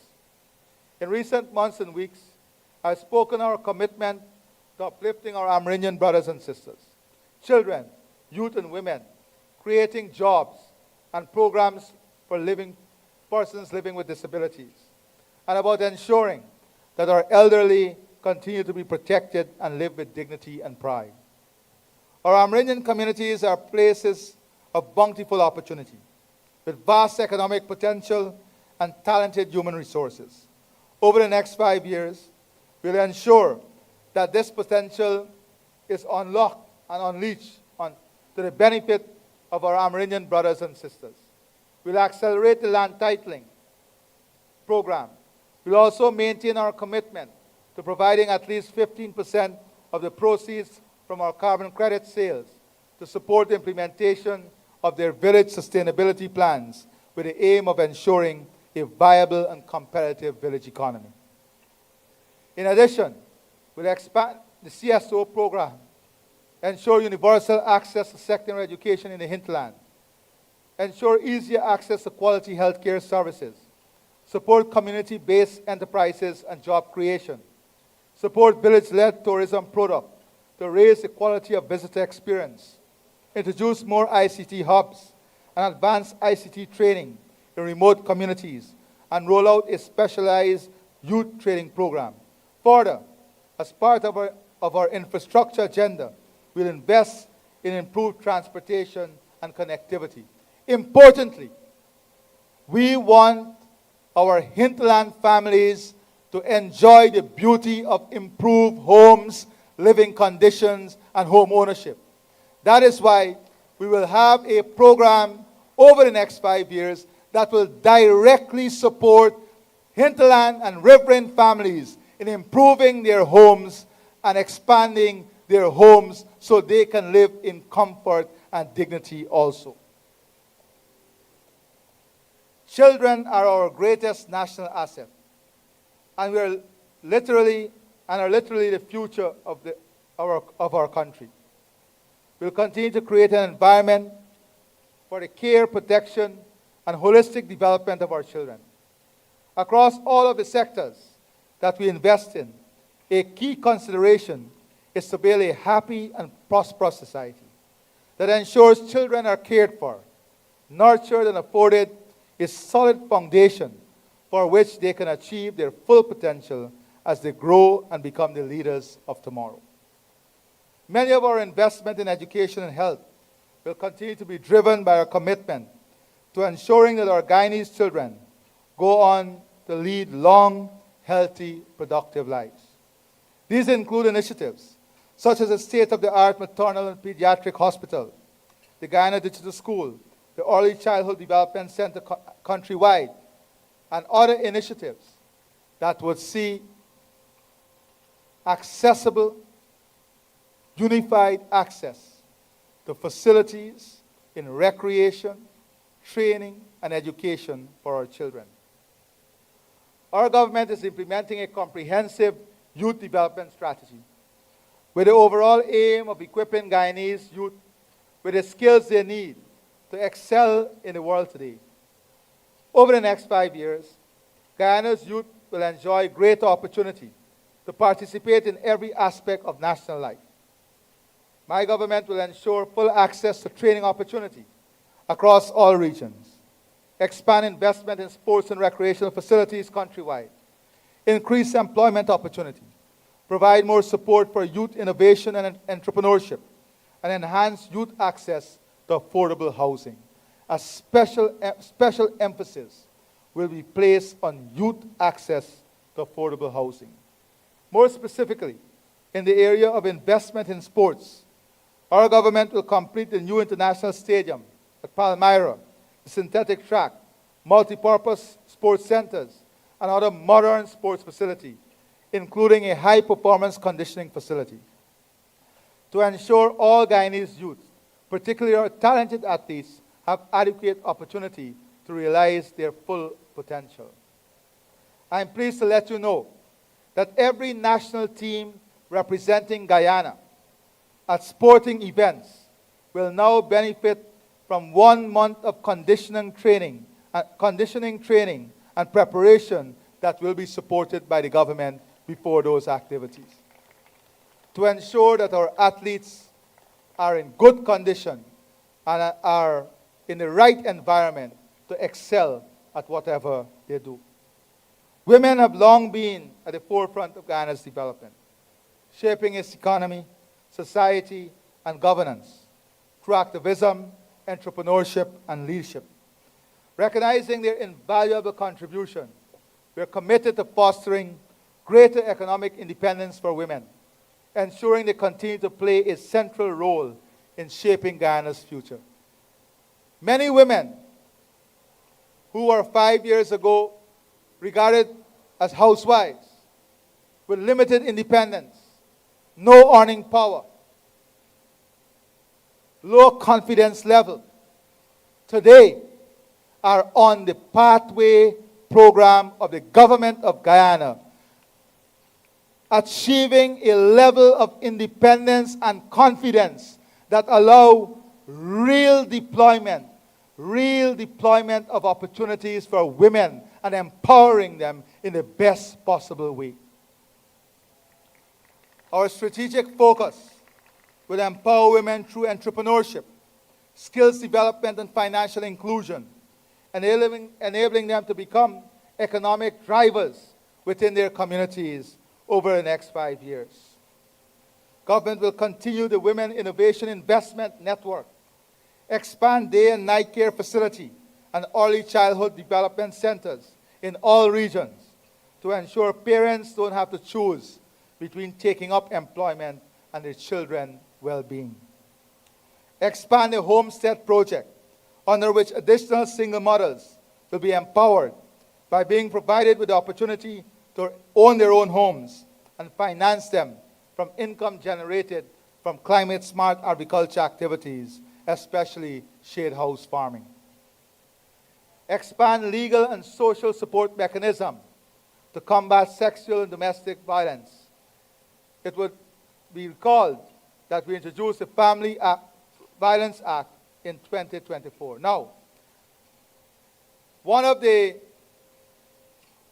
key challenges raised with us in the last year in different regions is accessibility to legal services and the cost of that access to legal services. We will be taking deliberate steps to ensure that the cost to legal services does not deny accessibility to justice. We will have to strengthen the legal aid program and improve the mechanism through which we incentivize the system to support those who are in need of legal services. As the nation evolves, it is essential to ensure that our senior citizens can retire with dignity and continue to be active participants in society. Over the next 5 years, we will place strong emphasis on elderly living that goes beyond satisfying the physical needs of our senior citizens, to recognizing their worth while creating an environment where they can lead safe, fulfilling, valued, and engaged lives. Initiatives to improve the welfare of the elderly over the next 5 years will include expanding home-based care for senior citizens to increase their access to health care, completing and operationalizing new facilities for residential care for the elderly, expanding the shut-in and direct delivery of services to remote and hinterland communities, along with options for digital services. Launching of volunteer and mentorship programs, which encourage senior citizens to share their knowledge and skills with the younger generation. Since 2020, our government has been committed to the task of creating an inclusive and supportive environment for our brothers and sisters living with disabilities. We have provided financial support, including targeted cash grants. And only 2 weeks ago, I announced a one-off cash grant of $50,000 to every eligible person living with disability, totaling approximately $1.4 billion. Over the next 5 years, our government will implement a comprehensive agenda to further enhance the lives of persons with disabilities, living with disabilities. Our mission is to create an environment where the disabled can fully participate in all aspects of national life, pursue their dreams, and contribute meaningfully to our nation's growth. We'll strengthen systems of early identification, intervention, and treatment of persons living with disabilities. Develop and implement an updated special needs policy to ensure children with disabilities can acquire a meaningful education, increase their integration into mainstream schools, and establish SEND facilities in every region. We'll also increase the availability of durable mobility and other assistive aids, including electronic devices, to ensure greater independence of persons living with disability. Further, we will introduce a special financing window for persons with disability disabilities through the Development Bank to be established early next year, under which interest-free and collateral-free loans will be offered to persons with disabilities. We'll ensure that every single project has at least 10% of space dedicated specifically to support persons living with disability. We'll also create at least 5,000 jobs for persons living with disabilities across the country, and that process has already started. These all form part of our broader commitment to ensure that all groups in society benefit directly from Guyana's unprecedented economic growth.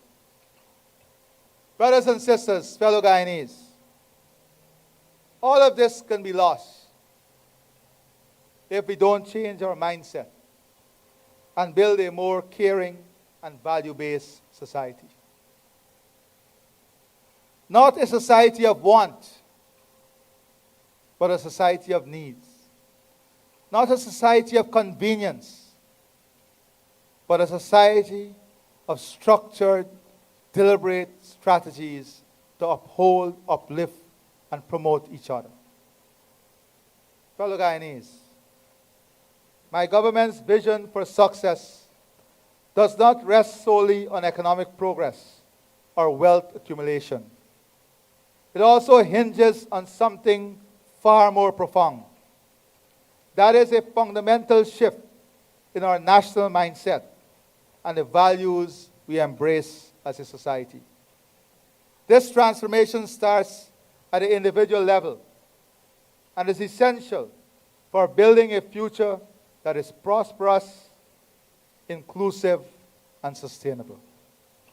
Our vision of success necessitates unity, discipline, and the proactive engagement of every Guyanese. It is a vision that requires every citizen to be respectful of the environment, compassionate to their fellow Guyanese, protective of the most vulnerable citizens, and mindful of all forms of life, human, animal, and ecological. Our nation stands at a consequential crossroad, one where we must assess progress not only in terms of what is built, but also by the quality of our regard for one another. This compels us to change our national mindset by nurturing a culture that esteems empathy over indifference and care over convenience. A truly strong society is one that cultivates compassion as a virtue, encourages greater civic-mindedness in daily life, and recognizes the indispensable role of religious and social organizations in shaping hearts as well as habits. These institutions are the moral ligaments of the nation, binding us together, reminding us that prosperity without humanity is hollow. And here, the religious community, our religious leaders, will have to take leadership. And as a government, we will work with you in supporting programs, policies, and projects that would achieve this agenda. Yet, as we seek to deepen this ethic of care, I've been besieged by voices from across Guyana. Parents, teachers, elders, and community leaders, raising grave concerns about the corrosive effects of social media. Only recently, you have seen countries taking drastic steps for children and young people below the age of 16. This challenge is not peculiar to our shores. but its impact is keenly felt in our homes and classrooms, particularly among our impressionable children. I have been urged repeatedly and passionately that we must act to arrest the abuse and harmful effects of social media. In the spirit of consultation that will characterize how my administration shapes policy over the next 5 years, I therefore ask the Ministers of Education, Information, Labor, and Public Service, Efficiency and Implementation to embark on national consultation so that our response is thoughtful, inclusive, and anchored in the recommendation of our people. I have been equally bombarded with concerns from families, religious leaders, and community advocates about the ill effects of gambling, which has seeped into too many households, eroding savings, imposing financial hardships, straining relationships, and fueling harmful social consequences. This, too, demands a collective reckoning. We'll consult widely with all stakeholders and those who regulate. And arising out of these deliberations, we will incorporate concrete measures in the 2026 budget to confront and curtail this scourge. At the same time, new and troubling challenges are rising. Wearing unfamiliar faces, but carrying familiar dangers. We are witnessing the spread of new forms of substance abuse, including dangerous varieties of vaping and the use of potent narcotics, such as fentanyl, and other drugs known to impair cognitive abilities. These are not distant threats. They are present and pressing, not in our shores alone, but all across the world. It is an international pandemic. I wish to address these emerging forms of substance abuse directly through informed policy, public education, and coordinated action that place prevention and protection at the center of what we do. We will be working with our international partners against all forms of drug smuggling. We have a global responsibility to save this generation and generations to come. We must also extend the circle of compassion to the creatures with whom we share this planet. Animals, like humans, deserve care, protection, and respect. And it is our collective responsibility to reduce the incidence of their ill treatment. As part of our commitment to a more humane society, the government will provide greater resources to support animal welfare organizations. Over the next 5 years, we'll implement incentives,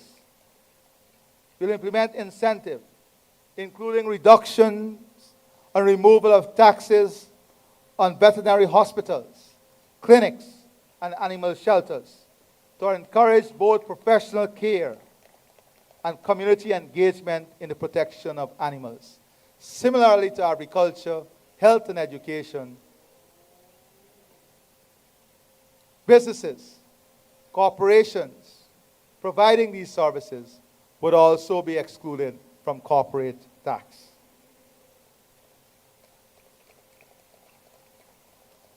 We would have a free nationwide campaign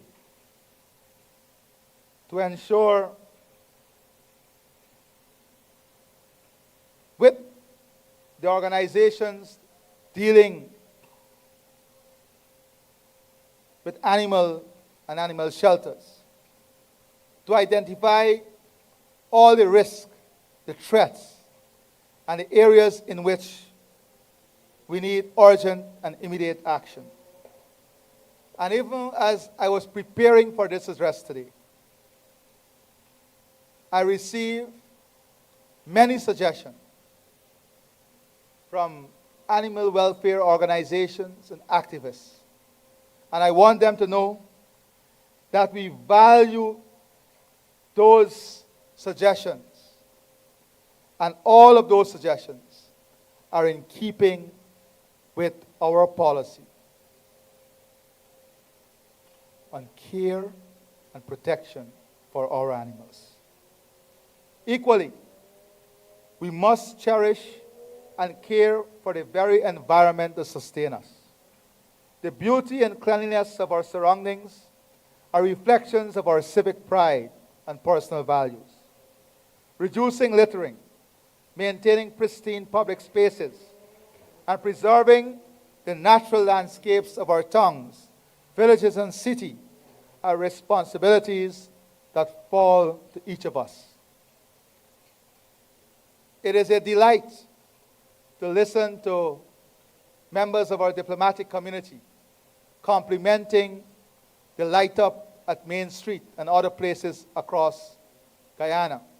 Listening to them about the new parks and spaces, and listening to them comparing this to international standards. But maintaining this requires a shift in our mindset, a shift in the way we think, act, and behave. And this is a responsibility for all of us. Reducing littering and maintaining our towns, villages, and cities are responsibilities that fall to each of us. Government initiatives will support waste management programs, provide resources for national and community cleanup drives, and encourage environmentally friendly practices. But lasting change depends on the participation of every citizen. And to the many who text me today and ask about our botanical gardens and zoo, I want you to know that there is an aggressive plan being finalized that will be implemented, that will make all of us proud of what our zoo and botanical garden will represent for Guyana and the rest of this region.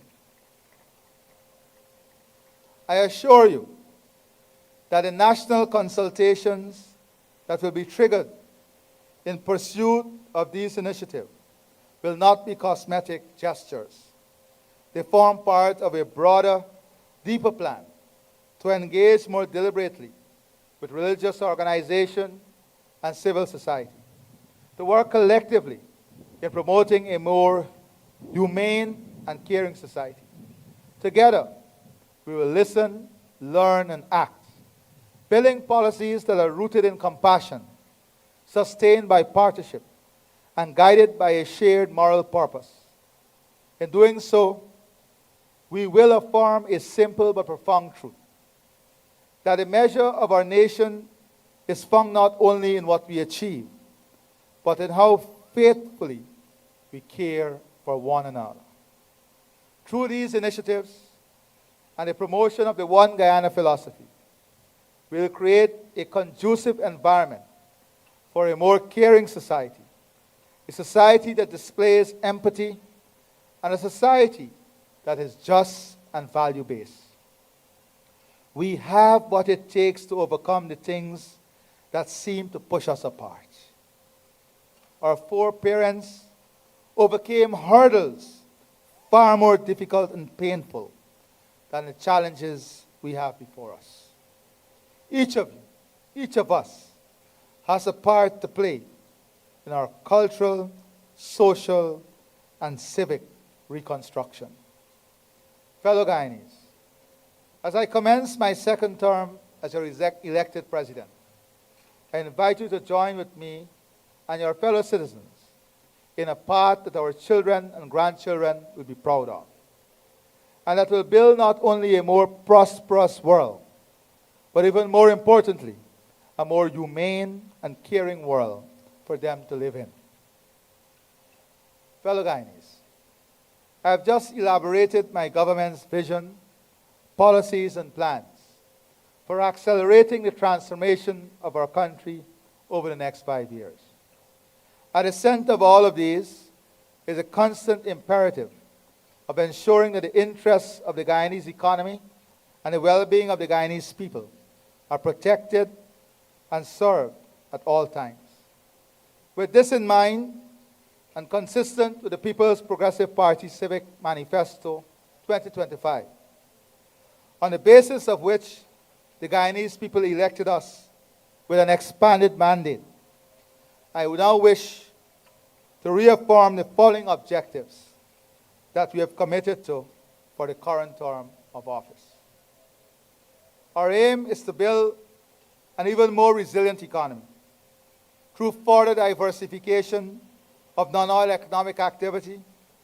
Additionally, recognizing that the oil and gas activity has thus far been concentrated around certain specific population centers, especially at the mouth of the Demerara River.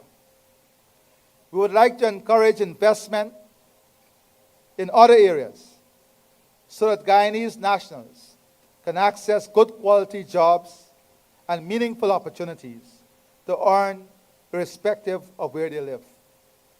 We will therefore establish in a number of areas to be detailed in the 2026 budget special development zones where a tax-free incentive regime will apply. These will especially target the objectives of creating jobs where these are most needed, as well as promoting those categories of economic activities that generate export earnings or that fulfill demand that is currently met by imports. In specific relation to the agricultural sector, and given my government's strong emphasis on food security, we will be engaging with farmers to examine additional ways in which we can encourage and incentivize diversification. Diversification across the sector and diversification within crops.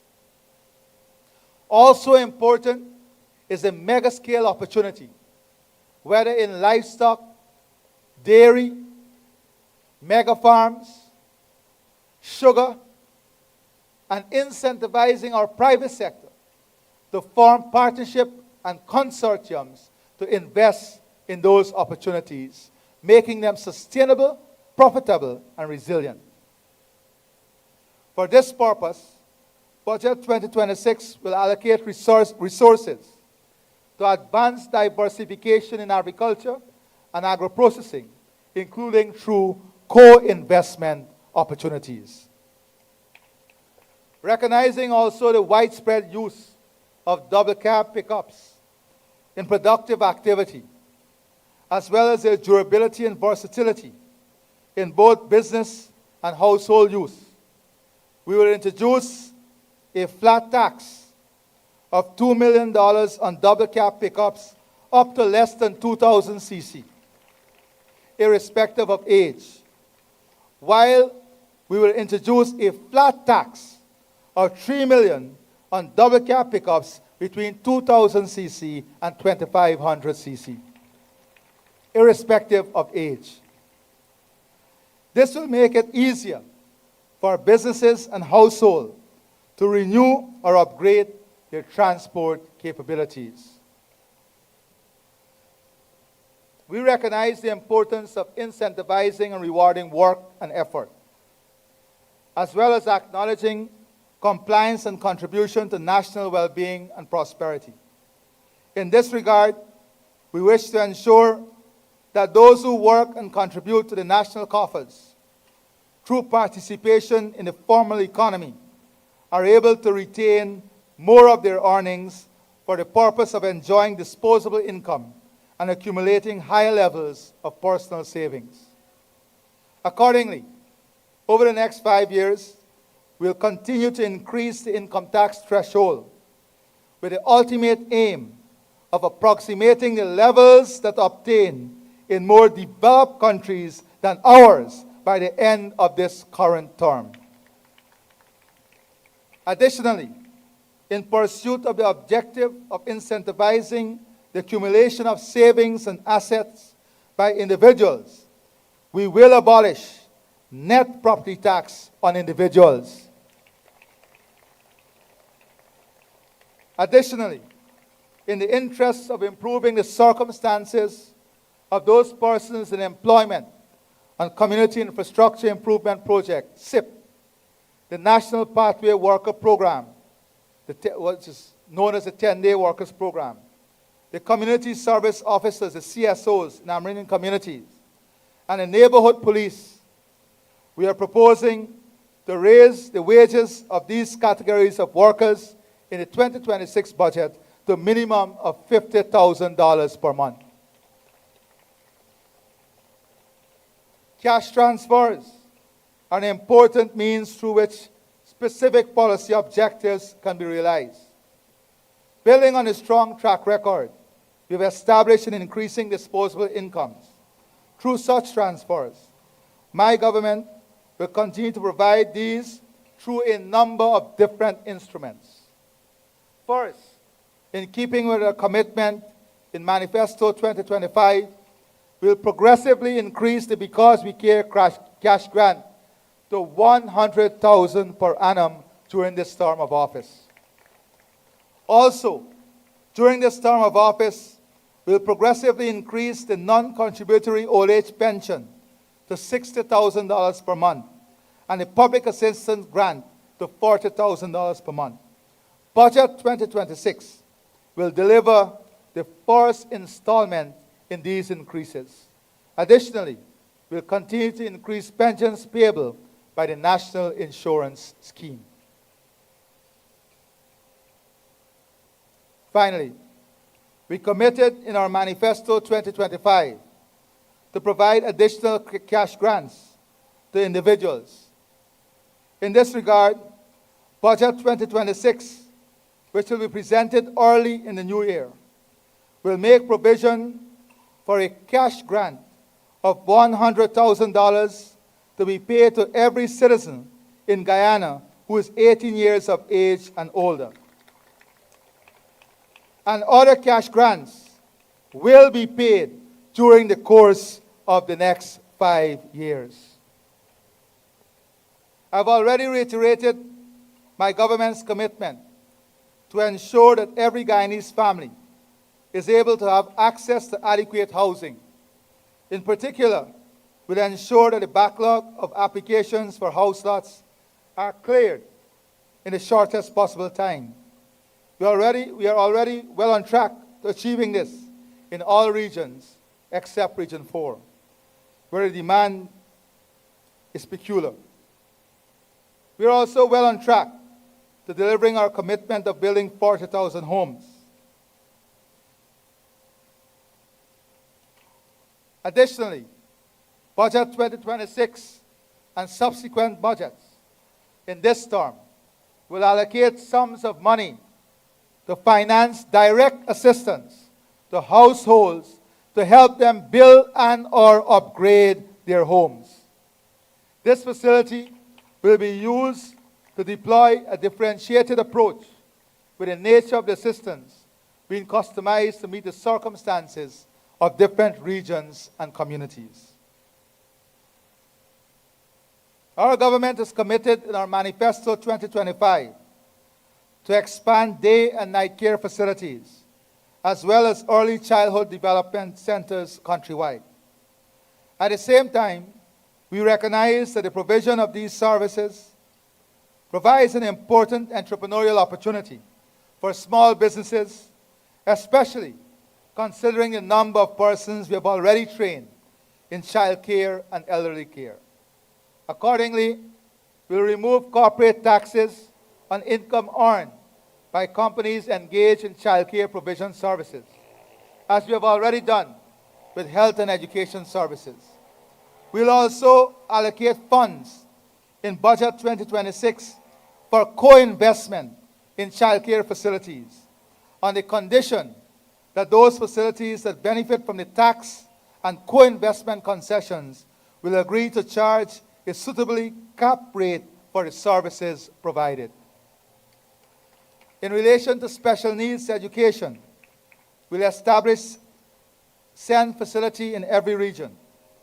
Within the regions, likely at the level of individual NDCs or township or clusters of NDCs, we'll identify a location to establish satellite SEN schools and will involve the parents of the children concerned in the management and oversight of these satellite schools. That way, parents will be able to enjoy the assurance that their children are getting appropriate, good quality educational opportunities, while also making it possible for the parents to seek employment opportunities for themselves. In relation to elderly care, we'll remove corporate taxes on income earned by companies engaged in elderly care provision services. Similarly, we'll allocate funds in Budget 2026 for co-investment in elderly care facilities, also on the condition that those facilities benefiting from tax and co-investment concessions will agree on charging a suitable cap rate for the services provided. In pursuit of our objective for a more humane society, we recognize the importance of ensuring that adequate provisions are made to protect and safeguard animal welfare. In this regard, we will make provisions in Budget 2026 for financial support to be provided to NGOs involved in animal care and welfare and institutions providing such care. Today, we stand on the cusp of a new dawn, a moment of unprecedented opportunity. After centuries of struggle, resilience, and sacrifice by those who came before us, this moment is now ours to seize, to shape, and to transform. The plans I have laid before you provide the framework for doing just that, turning promise into progress, vision into reality.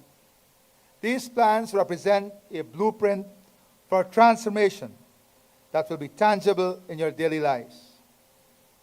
In the work you do, the wages you earn, the communities that cradle your families, and the horizons of opportunities opening for your children, with your trust and partnership, will turn this moment into a movement, a momentum that carries growth in our homes, pay packets, and the dreams of our people. Let it be said of this generation that when history looks back, it will mark this as a moment when Guyana chose action over hesitation, unity over division, and courage over fear. When Guyanese chose in 2025 bold, visionary, and trusted leadership. As we look ahead to the next 5 years, we do so with hearts lifted by hope. And as Christmas draws near, we are reminded that hope is perennial, that each year brings the promise of rebirth, renewal, and light. And it is with that same spirit that we embark together on the path to a brighter, fairer, and more prosperous Guyana, grounded in our people, their aspirations, their life, and the fulfillment of their dreams. I thank you.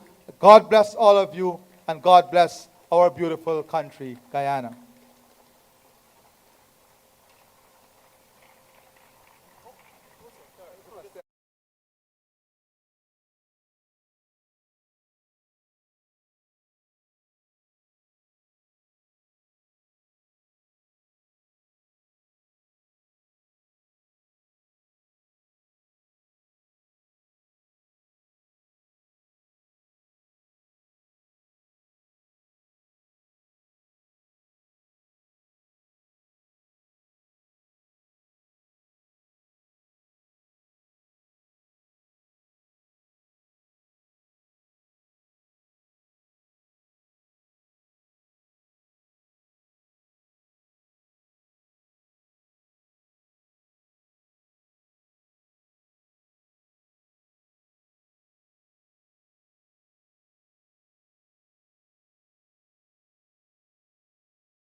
jump on the low coastal plains.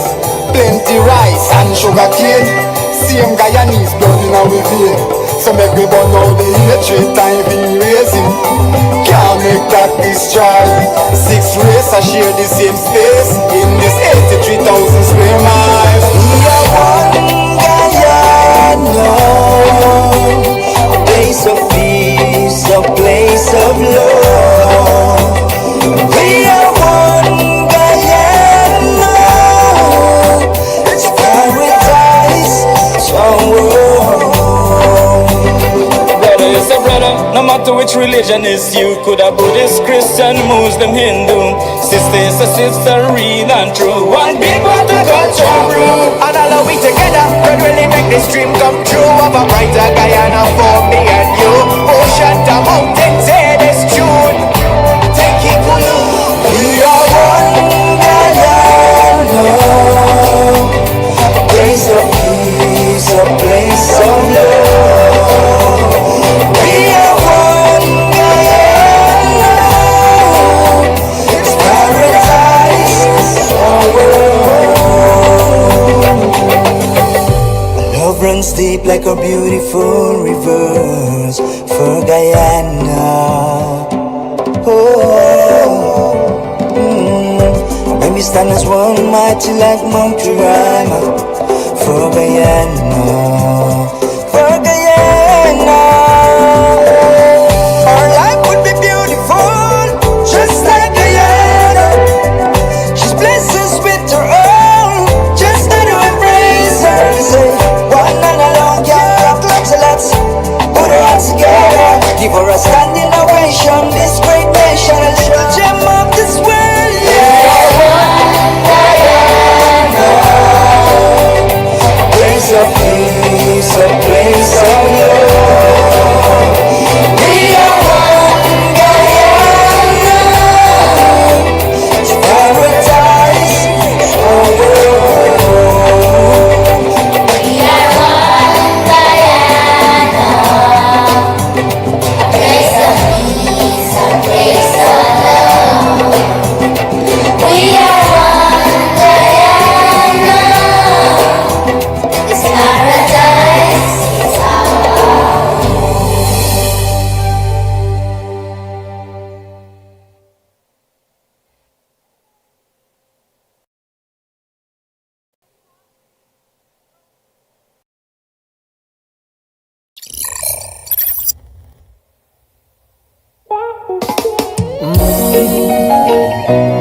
yeah, yeah. Whoa. Got her own God, you never tell your friend. This nation again. Thank you, Lord, for another anthem, yeah. Nation again. So let me give thanks and praise as I rise out of my bed. Thank you, Lord, for another day, because I know a lot of family and friends didn't make it. So Lord, after you showed me much faithfulness, what could be worse than ungrateful?